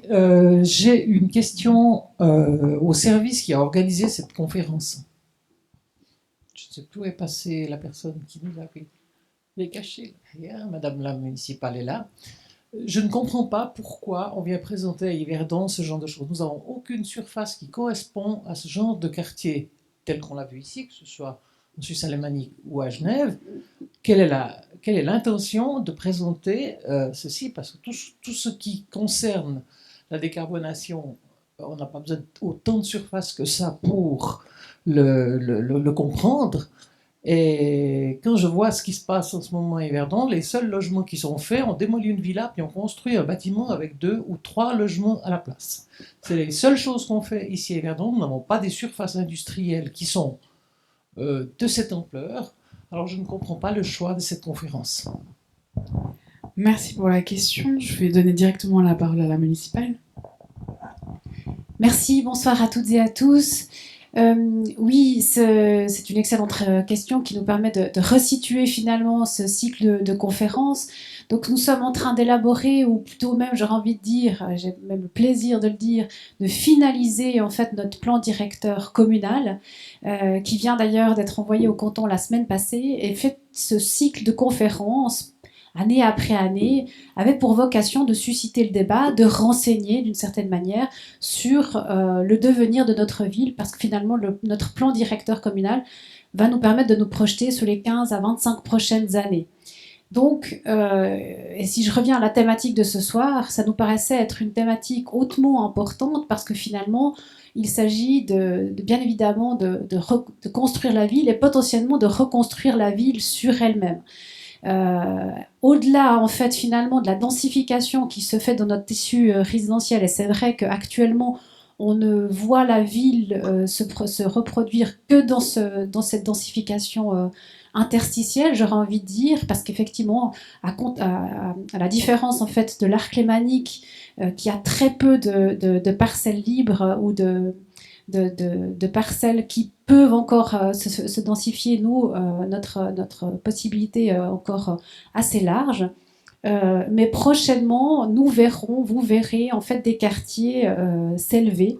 Nous sommes en train de les planifier. Alors il y en a 5 dans notre partie de quartier qui s'appelle Garlac, donc ce bout de quartier qu'on parle déjà depuis une dizaine d'années, mais qui, pour certains, là aussi, plan de quartier arrive à maturité. Le premier plan de quartier sera l'ancien stand qui va vous être soumis à enquête publique très prochainement. Donc 5 plans de quartier dans cette zone-là, où on parle d'éco-quartier. Alors moi j'avais eu des questions sur les notions d'éco-quartier, quartier durable, post-carbone. On s'y perd des fois même en tant que professionnel du domaine. Donc ça serait intéressant, ce serait une question que j'avais à vous poser. Donc, quel regard vous portez sur ces différents labels? Mais au-delà de ce quartier-là, eh bien, il y en a aussi une dizaine au total qui se projettent, qui se préparent sur la ville. Donc c'est assez conséquent, c'est assez énorme. Et puis, eh bien, on parle de résilience, on parle d'une société post-carbone. Et ces quartiers-là, ils doivent s'ancrer très, très clairement dans ces projections-là. Donc voilà un petit peu pour resituer le contexte. Et puis peut-être, du coup, ma question permet d'enchaîner sur votre réponse, si vous êtes d'accord. Oui, volontiers. Donc effectivement, peut-être 2 mois avant de répondre à la question, c'est vrai que le fait de travailler sur l'ère qui est devant nous, d'une société qui se décarbone, qui travaille ces éléments, n'est pas spécifiquement lié à la dimension. Donc en fait, ce que je disais dans l'introduction, ça a trouvé les formes adaptées, trouver les stratégies adaptées à chaque type de tissu et chaque type de territoire. Donc on ne va pas forcément interagir de manière similaire en termes de projet dans une ville aussi importante que Genève, que Yverdon ou que dans un autre territoire. Donc il n'y a pas de recette, comme je disais, il n'y a pas de modèle absolu qu'on peut décliner. Sinon, on le ferait déjà et la transition ne serait pas une aussi grande question, un aussi grand défi. Donc, pour pas qu'on se méprenne sur le fait, la méthodologie qui a été développée là, elle a besoin d'un support de recherche sur un exemple. Et puis, on travaille maintenant avec d'autres localités à l'appliquer à d'autres échelles, à d'autres éléments, voire même à des quartiers existants dont il y aura très très peu de transformation, mais qui fonctionnent par principe dans le modèle qu'on connaît aujourd'hui. Et donc, comment on les rénove, comment on les adapte climatiquement, sans forcément même substituer les bâtiments. Donc c'est pour ouvrir un peu le cadre de recherche sur lequel on est dans des situations extrêmement différentes, et on est même approché par un village qui souhaite se poser cette question à l'échelle de son village. Donc d'un point de vue méthodologique, en tout cas, je ne prends pas position sur pourquoi on a été invité, on vient volontiers parler de ce qu'on fait dans le cadre académique, mais ce qu'on a développé là n'est pas lié strictement à un seul projet, sinon on fait un projet et pas de la recherche. Donc juste pour se resituer la méthodologie. Maintenant, sur les appellations, les étiquettes, parfois j'ai envie de dire, on manque pas vraiment de... On n'a pas de grand manque dans le registre lexical, on a plutôt de manque dans le registre des actions concrètes qu'on fait vraiment. Donc c'est vrai qu'il y a eu cette succession de 3 grandes notions qu'on peut avoir, écoquartier, quartier durable et puis quartier post-carbone. Globalement, si j'essaie de le théoriser un peu, les écoquartiers, c'est l'appellation qui est venue au début vraiment pour faire de la ville de manière écologique. Donc c'est vraiment le premier mot qui en est sorti. Le éco parlait beaucoup d'écologie, d'énergie, de ce genre de travail, et c'est une dimension qui reste pertinente. Et puis assez vite, dans les exemples qu'il y a eu en Scandinavie ou à d'autres endroits, les exemples pionniers dans cette première démarche, cette notion de quartier durable est venue pour dire voilà, il y a des questions écologiques, on n'échappe pas aux questions économiques, de la faisabilité de ce qu'on est en train de faire, et puis il y a les aspects socioculturels, donc à la fois dans de qui habite, comment se comportent les usagers, est-ce qu'on crée des liens à la communauté urbaine ou pas, et puis d'autre part, comment peut-être culturellement ces éléments influencent. Donc, et ça a donné cette question de peut-être d'une notion de quartier durable dans ces éléments. Ce qu'on se rend compte, c'est que et puis le quartier post-carbone, on en a parlé ce soir, donc c'est une vision prospective qui est par rapport à ces enjeux.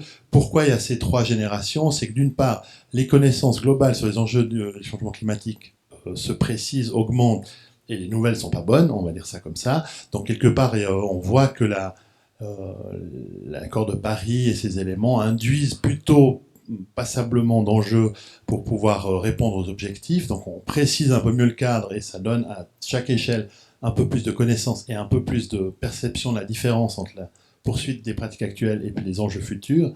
Donc ça augmente le défi, si on veut être conséquent avec cette logique de société carbonée.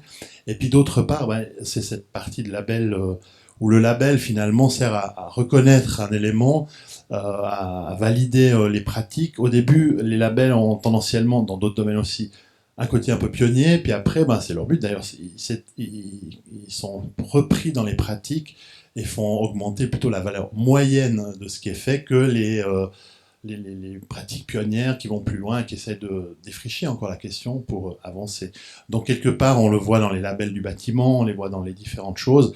Moi, j'essaie de prendre un peu de distance dans ma pratique et puis aussi dans la recherche avec la notion de label et d'étiquette. Je dis souvent, l'étiquette compte, mais l'étiquette compte moins que la qualité réelle. Donc en fait, il y a des très bons exemples qui n'ont pas de label, il y a des exemples un peu dévoyés qui en ont, aussi pour des raisons de marketing ou de reconnaissance des efforts qui sont faits.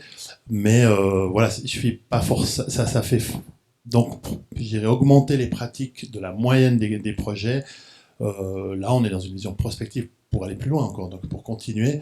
Mais on doit le faire si on est cohérent, parce qu'on se rend compte que les trajectoires climatiques sur lesquelles on s'inscrit, en termes d'ambition politique nationale et démocratique, on a voté, montre que c'est un enjeu, on va dire, encore un peu plus grand que ce qu'on a pu imaginer peut-être il y a une dizaine ou une vingtaine d'années. Je ne sais pas si j'ai répondu à votre question. Alors donc je n'ai pas donné une réponse claire, nette, mais c'est plutôt le contexte dans lequel ces éléments ont émis et ont surgi finalement au cours des dernières décennies ou des 20 dernières années dans les pratiques. Merci. Moi j'ai une question pour vous, Monsieur Liman. Vous avez parlé de l'industrie actuelle des matériaux disponibles. En fait, à part le bois, qu'est-ce qui est disponible en Suisse? Et est-ce que ça va demander des importations? Ça aussi, ça génère des émissions.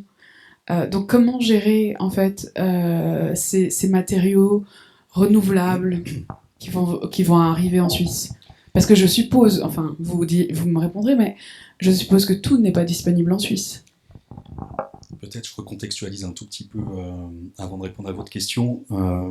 De façon très simpliste, si on prend le même bâtiment construit en béton de façon traditionnelle, le même bâtiment construit en bois, en tout cas une construction mixte, éventuellement avec un petit peu de béton encore, l'impact carbone est quasiment divisé par 2. Voilà pourquoi c'est un bras de levier assez déterminant, en particulier lorsqu'on voit les quantités ou les mètres cubes qu'il y a à construire dans le cadre de ce périmètre. Voilà, toute chose égale par ailleurs, les matériaux, c'est un peu ça, le bras de levier. Et puis je dirais que le fait, c'est un peu toujours l'œuf et la poule. Si on veut qu'il y ait une industrie suisse qui propose un certain nombre de matériaux suffisamment décarbonés, il faut créer un marché. Et sur le bois, c'est la problématique, c'est l'un des premiers arguments que nous a invoqué la direction de projet, c'est mais finalement, est-ce que la filière elle est là pour répondre à un tel besoin? Évidemment, c'est pas complètement le cas, donc il y a toujours une phase transitoire où il y aura un peu de sous-traitance peut-être, et donc d'importation. On a la chance d'être frontalier avec quand même un certain nombre de pays qui sont assez avancés dans ce domaine-là, je pense en particulier à l'Autriche. Et voilà, je prends un autre exemple dans une vie passée. Je travaillais avec Magali, on travaillait sur les plaines du Loup à la ville de Lausanne, et il y avait la volonté de faire un concept énergétique innovant avec des sondes géothermiques à très grande profondeur par rapport à ce qui se fait habituellement. Il n'y avait aucune machine en Suisse capable de faire ça. Mais la volonté politique de dire on veut un quartier 2000 watts avec cette technologie-là, et puis c'est une donnée d'entrée, c'est pas négociable avec les investisseurs, c'est un contracting énergétique, a fait en sorte qu'on l'a communiqué suffisamment tôt dans le développement du projet pour que des acteurs suisses se dotent de ces machines et l'achètent à un Italien et un Allemand pour ne pas les citer. Et donc finalement, ils ont acquis cette compétence et ce savoir-faire parce qu'il y avait un marché clair sur 10 à 15 ans avec des débouchés économiques. Donc voilà, c'est un peu... sans éluder la question, il y a cette thématique-là. Il faut des décisions et des engagements politiques claires ou des maîtres d'ouvrage futurs de façon à générer et à structurer l'industrie dans les matériaux biosourcés. Peut-être en complément, c'est vrai que quelque part on parle de ressources locales et de proximité dans ce genre de travaux. Et effectivement, la forêt suisse produit chaque année naturellement beaucoup plus de poids que ce qui serait possible, qui est exploité actuellement. Donc en fait, on a une sorte de ressource disponible, renouvelable, locale, ou en tout cas sur notre territoire, qui est en grande partie, on va dire, pas utilisée ou gaspillée pour d'autres usages d'un point de vue de ce bilan CO2. Et puis si on observe depuis même, on va dire, une vingtaine d'années, mais surtout depuis une dizaine d'années, sous l'impulsion de l'IGNOM, de beaucoup d'acteurs, de beaucoup d'entreprises suisses qui se développent. Il y a un savoir-faire en Suisse qui n'existe pas forcément dans les autres pays, à part l'Autriche. On est un peu les deux pays reconnus pour ça. Et on voit même que ces entreprises sont sollicitées pour s'étendre dans les pays voisins. Donc on se dit, il y a un potentiel aussi sous cet angle pour créer parallèlement dans la transition, il y a la question écologique, il y a aussi la question des emplois locaux, des emplois non délocalisables, et quelque part, ce savoir-faire du bois, il est multiséculaire en Suisse, il a forcément un peu diminué à une partie, mais si on regarde, je vous encourage par curiosité à regarder le prix Lignum, donc c'est un prix qui est donné à tous les X années au projet en bois contemporain en Suisse, c'est assez impressionnant de voir la différence il y a 10 ans, il y a 5 ans, maintenant.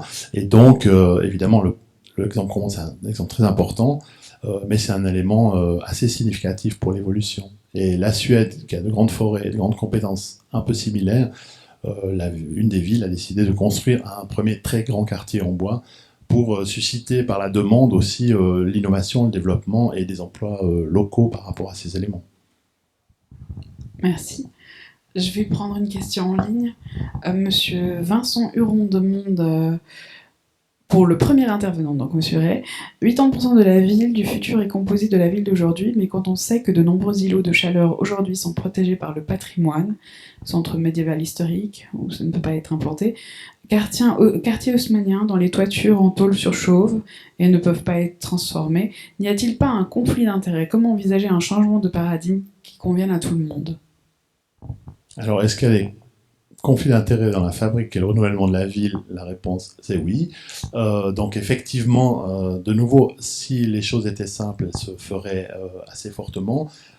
Il est lancé d'ailleurs actuellement en Suisse un projet du Fonds national de recherche sur la culture du bâti dans une vision compatible avec la transition. Donc, ça touche vraiment cet axe parfois on va dire d'arbitrage, je vais dire ce mot, entre la qualité patrimoniale, les enjeux climatiques, les enjeux socio-économiques. On voit bien qu'on a affaire à un équilibre qui est pas simple, qui est pas donné, qui peut être distinct pour chaque projet. Maintenant, ce qu'on peut voir, c'est que, je dirais, quand on parle de 80% de la ville du futur, on va dire que c'est les territoires urbains, donc il ne faut pas voir automatiquement en premier la situation la plus difficile qui est au centre des villes. Ça concerne toutes sortes de territoires, aussi en périphérie. Sur la carte de Paris que j'ai montrée, ça concerne quasiment tout le Grand Paris. Donc ces 80%, il faut bien les avoir en tête sur l'ensemble des territoires urbains et pas que sur la ville centrale. L'étudiant qui a travaillé dans son diplôme, lui, alors il a dit je vais à l'endroit le plus difficile, donc c'est vraiment un îlot qui surchauffe déjà, et il a travaillé sur la débitumisation des rues attenantes, la modification des mobilités, la transformation et des ombrages d'un certain nombre d'éléments, la modification intérieure des bâtiments dans les toits pour essayer justement de limiter, en tout cas de pouvoir réagir avec des éléments de ventilation naturelle, de bioclimatisme. Mais bien sûr, il y a des conflits d'intérêts. Donc quelque part, l'arbitrage, je ne peux pas signifier que enfin, dans l'îlot, il y a un bâtiment qui n'a pas touché, qui est protégé comme un monument de France. Dans les autres éléments, les bâtiments s'adaptent, se modifient. La masse des murs aide parfois à certains aspects, mais le cœur du sujet, c'est quand même justement de pouvoir traiter les sols, ce qui implique d'enlever certains usages pour en mettre d'autres, et puis de pouvoir ramener des trames bleues, des trames vertes, des trames grises.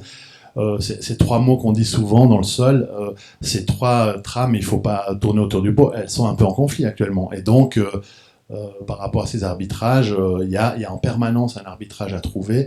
Ce qu'on peut imaginer, c'est que dans la transition, on ait un nouvel élément, je dirais, d'arbitrage, de nouveaux équilibres pour tenir plus compte, puisqu'un bâtiment qui serait magnifiquement conservé mais inutilisable n'aurait pas beaucoup d'intérêt. Puis après, à l'échelle constructive, à l'échelle du traitement des protections solaires, des ombrages, de ces éléments, il y a à chaque couche beaucoup de questionnements. Donc voilà, c'est pas incompatible, mais c'est un travail de projet, et la réponse va varier d'un site à l'autre et d'un degré patrimonial peut-être à l'autre. Merci, ça va être difficile de convaincre à Rome, du coup, je suppose, tant qu'à Paris. Mais j'avais encore une autre question, sauf s'il y en a dans la salle ou... Non? Ah oui. Merci.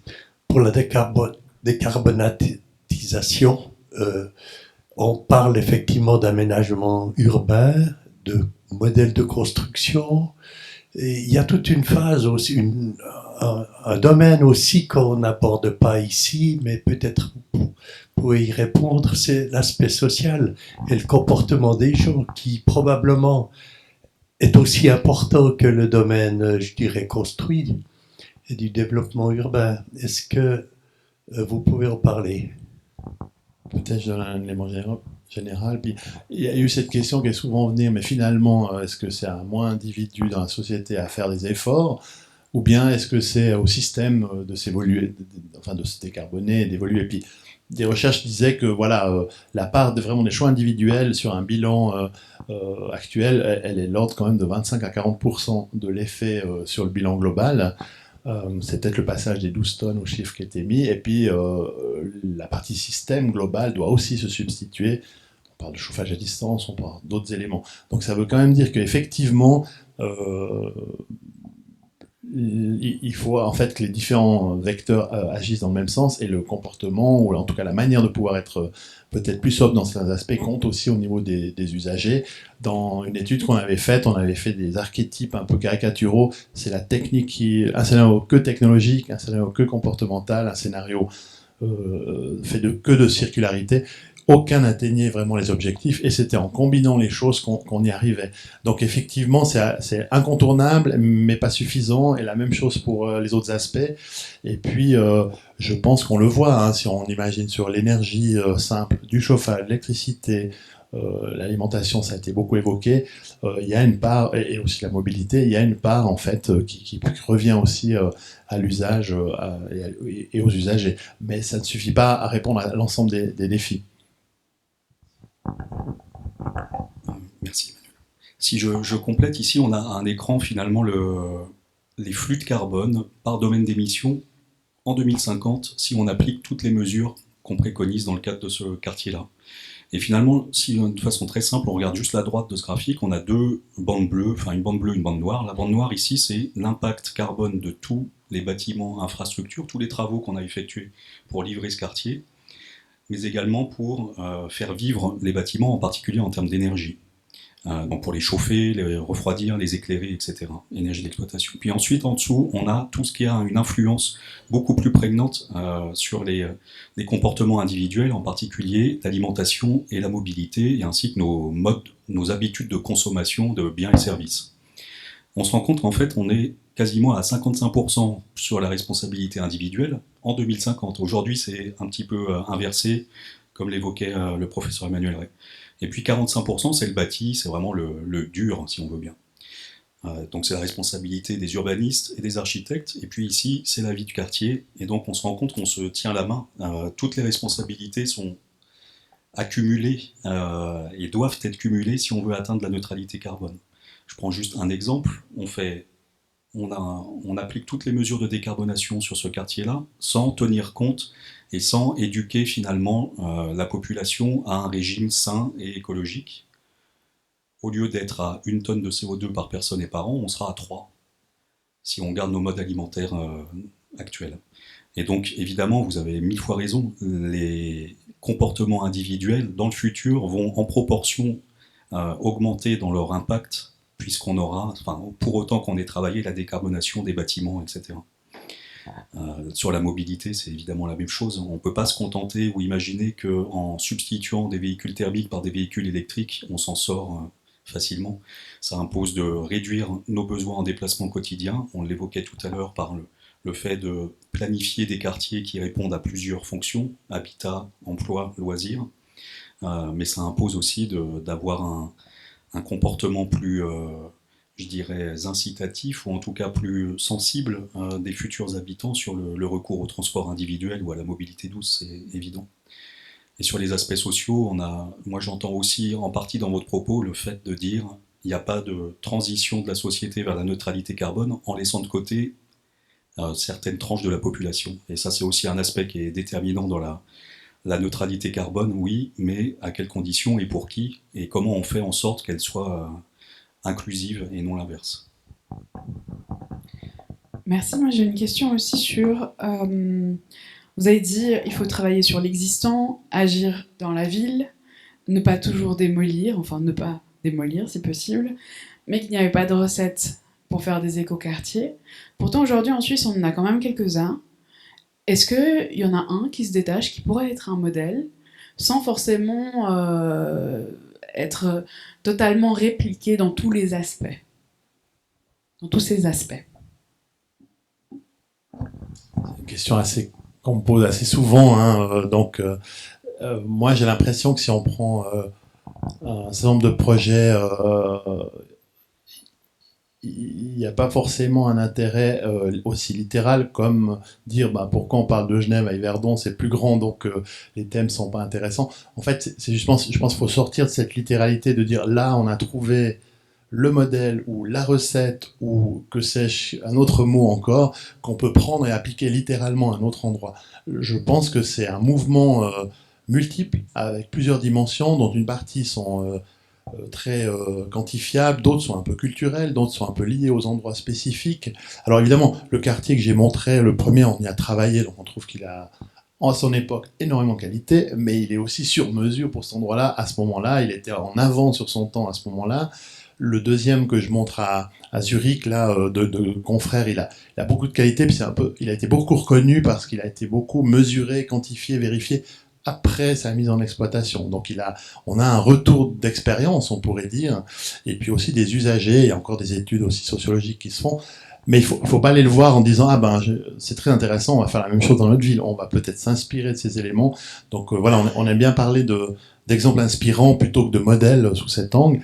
Et puis le dernier, c'est les promesses, hein. Il commence à être transformé, cette grande friche, et puis voilà, il va suivre lui-même puisqu'il est en situation prospective, et on verra ce qu'il en ressort effectivement à la fin, mais il y a ces prémices de montrer cette évolution, peut-être vers garder l'existant, même s'il est biscornu, imparfait, complexe, pour en faire quelque chose, parce que c'est aussi un investissement d'énergie, d'argent et culturel qui a été fait, et on peut peut-être le conserver. C'est une réponse de Suisse, mais un peu normand quand même, voilà. Est-ce qu'il y a des questions dans la salle? Oui. J'arrive.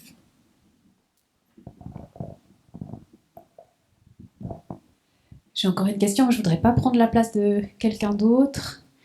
Moi, j'étais intéressée de savoir, dans le cadre du projet du PAV, votre analyse carbone, dans quelle mesure, en fait, je crois qu'il y a différents plans d'affectation, enfin, nous, on appelle plan d'affectation, donc un canton de Vaud, mais dans quelle mesure ils ont adapté leur réglementation qui était en voie d'être adoptée, en voie de planification, dans quelle mesure ils ont adopté, mis en place des mesures, des réglementations pour s'aligner en fait à votre analyse.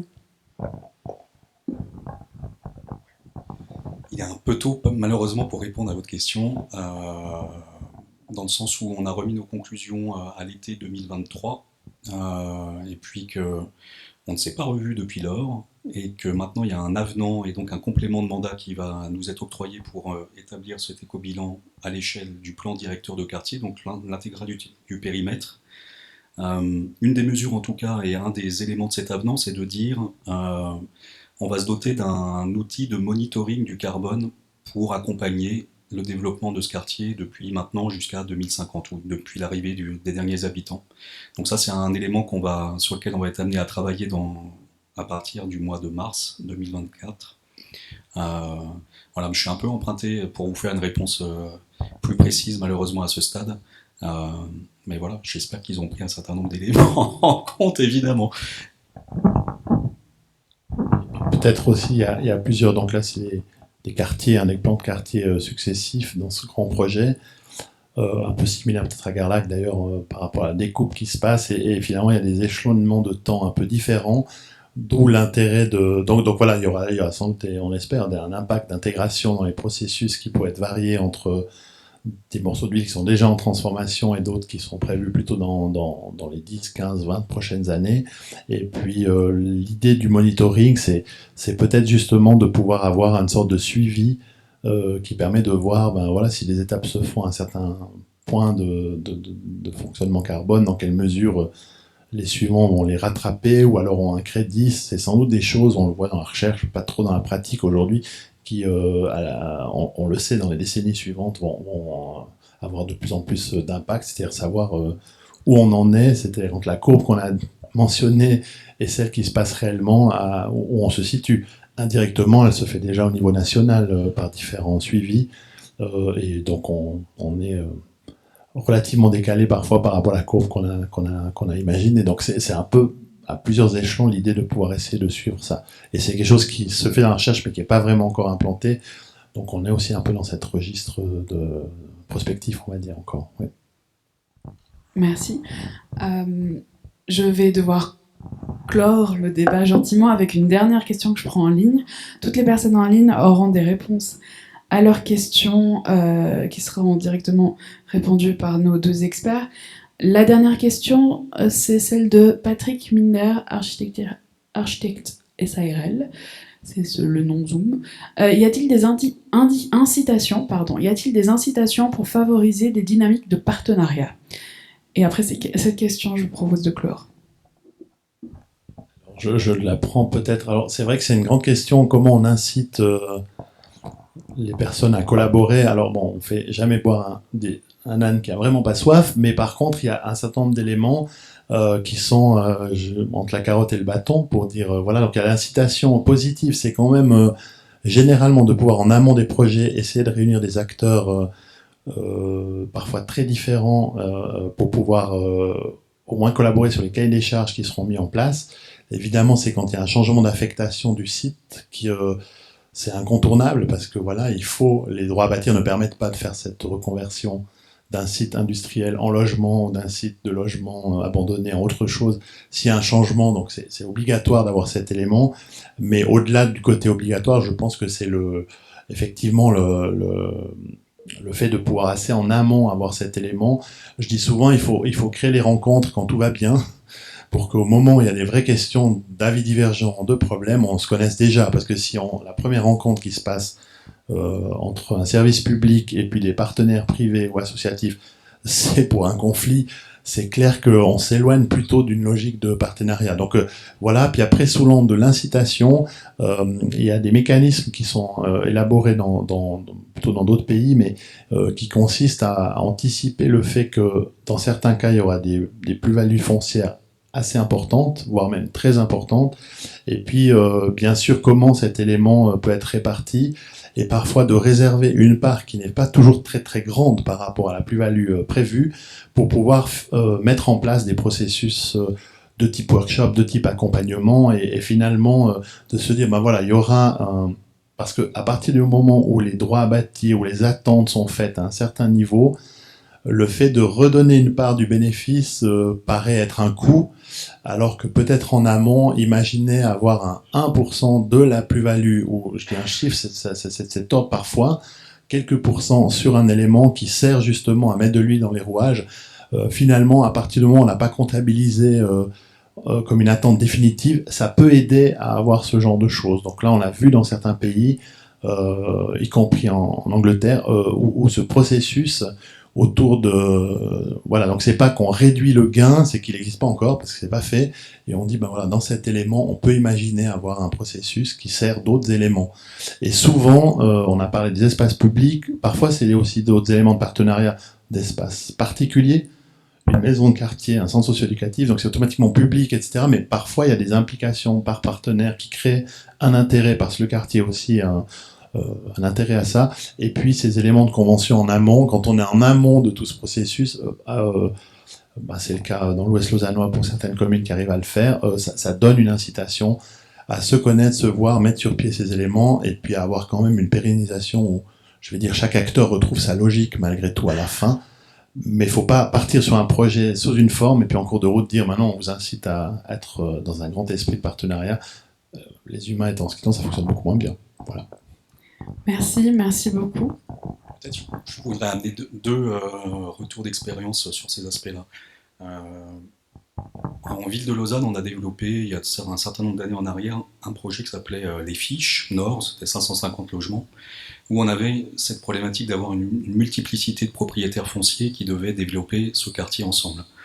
Un des outils qu'on a utilisé, et Dieu sait s'il n'est pas parfait, c'est une charte urbanistique qui a été conçue ensemble avec l'ensemble des propriétaires fonciers.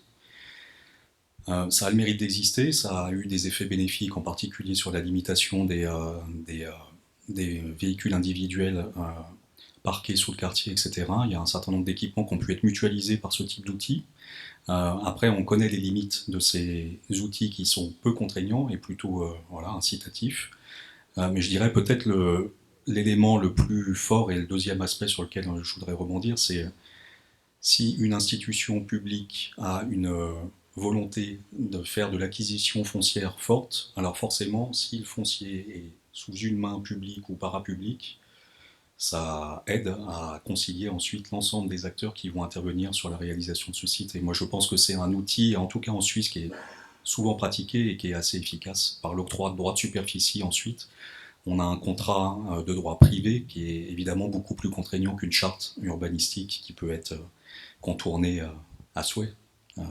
Voilà, donc la politique d'acquisition foncière par les autorités publiques, pour moi, elle est un espace un élément assez crucial si l'on souhaite avoir des espaces urbanistiques cohérents à terme, mais co-construits avec un certain nombre d'acteurs, y compris privés. Merci beaucoup. Merci pour ces deux présentations de qualité. Merci pour ces deux expertises partagées avec nous. Et elles ont autant leur place à Yverdon qu'ailleurs, vu que le réchauffement climatique concerne tout le monde, tous les territoires. Merci beaucoup et je vous propose de passer à la partie apéritive.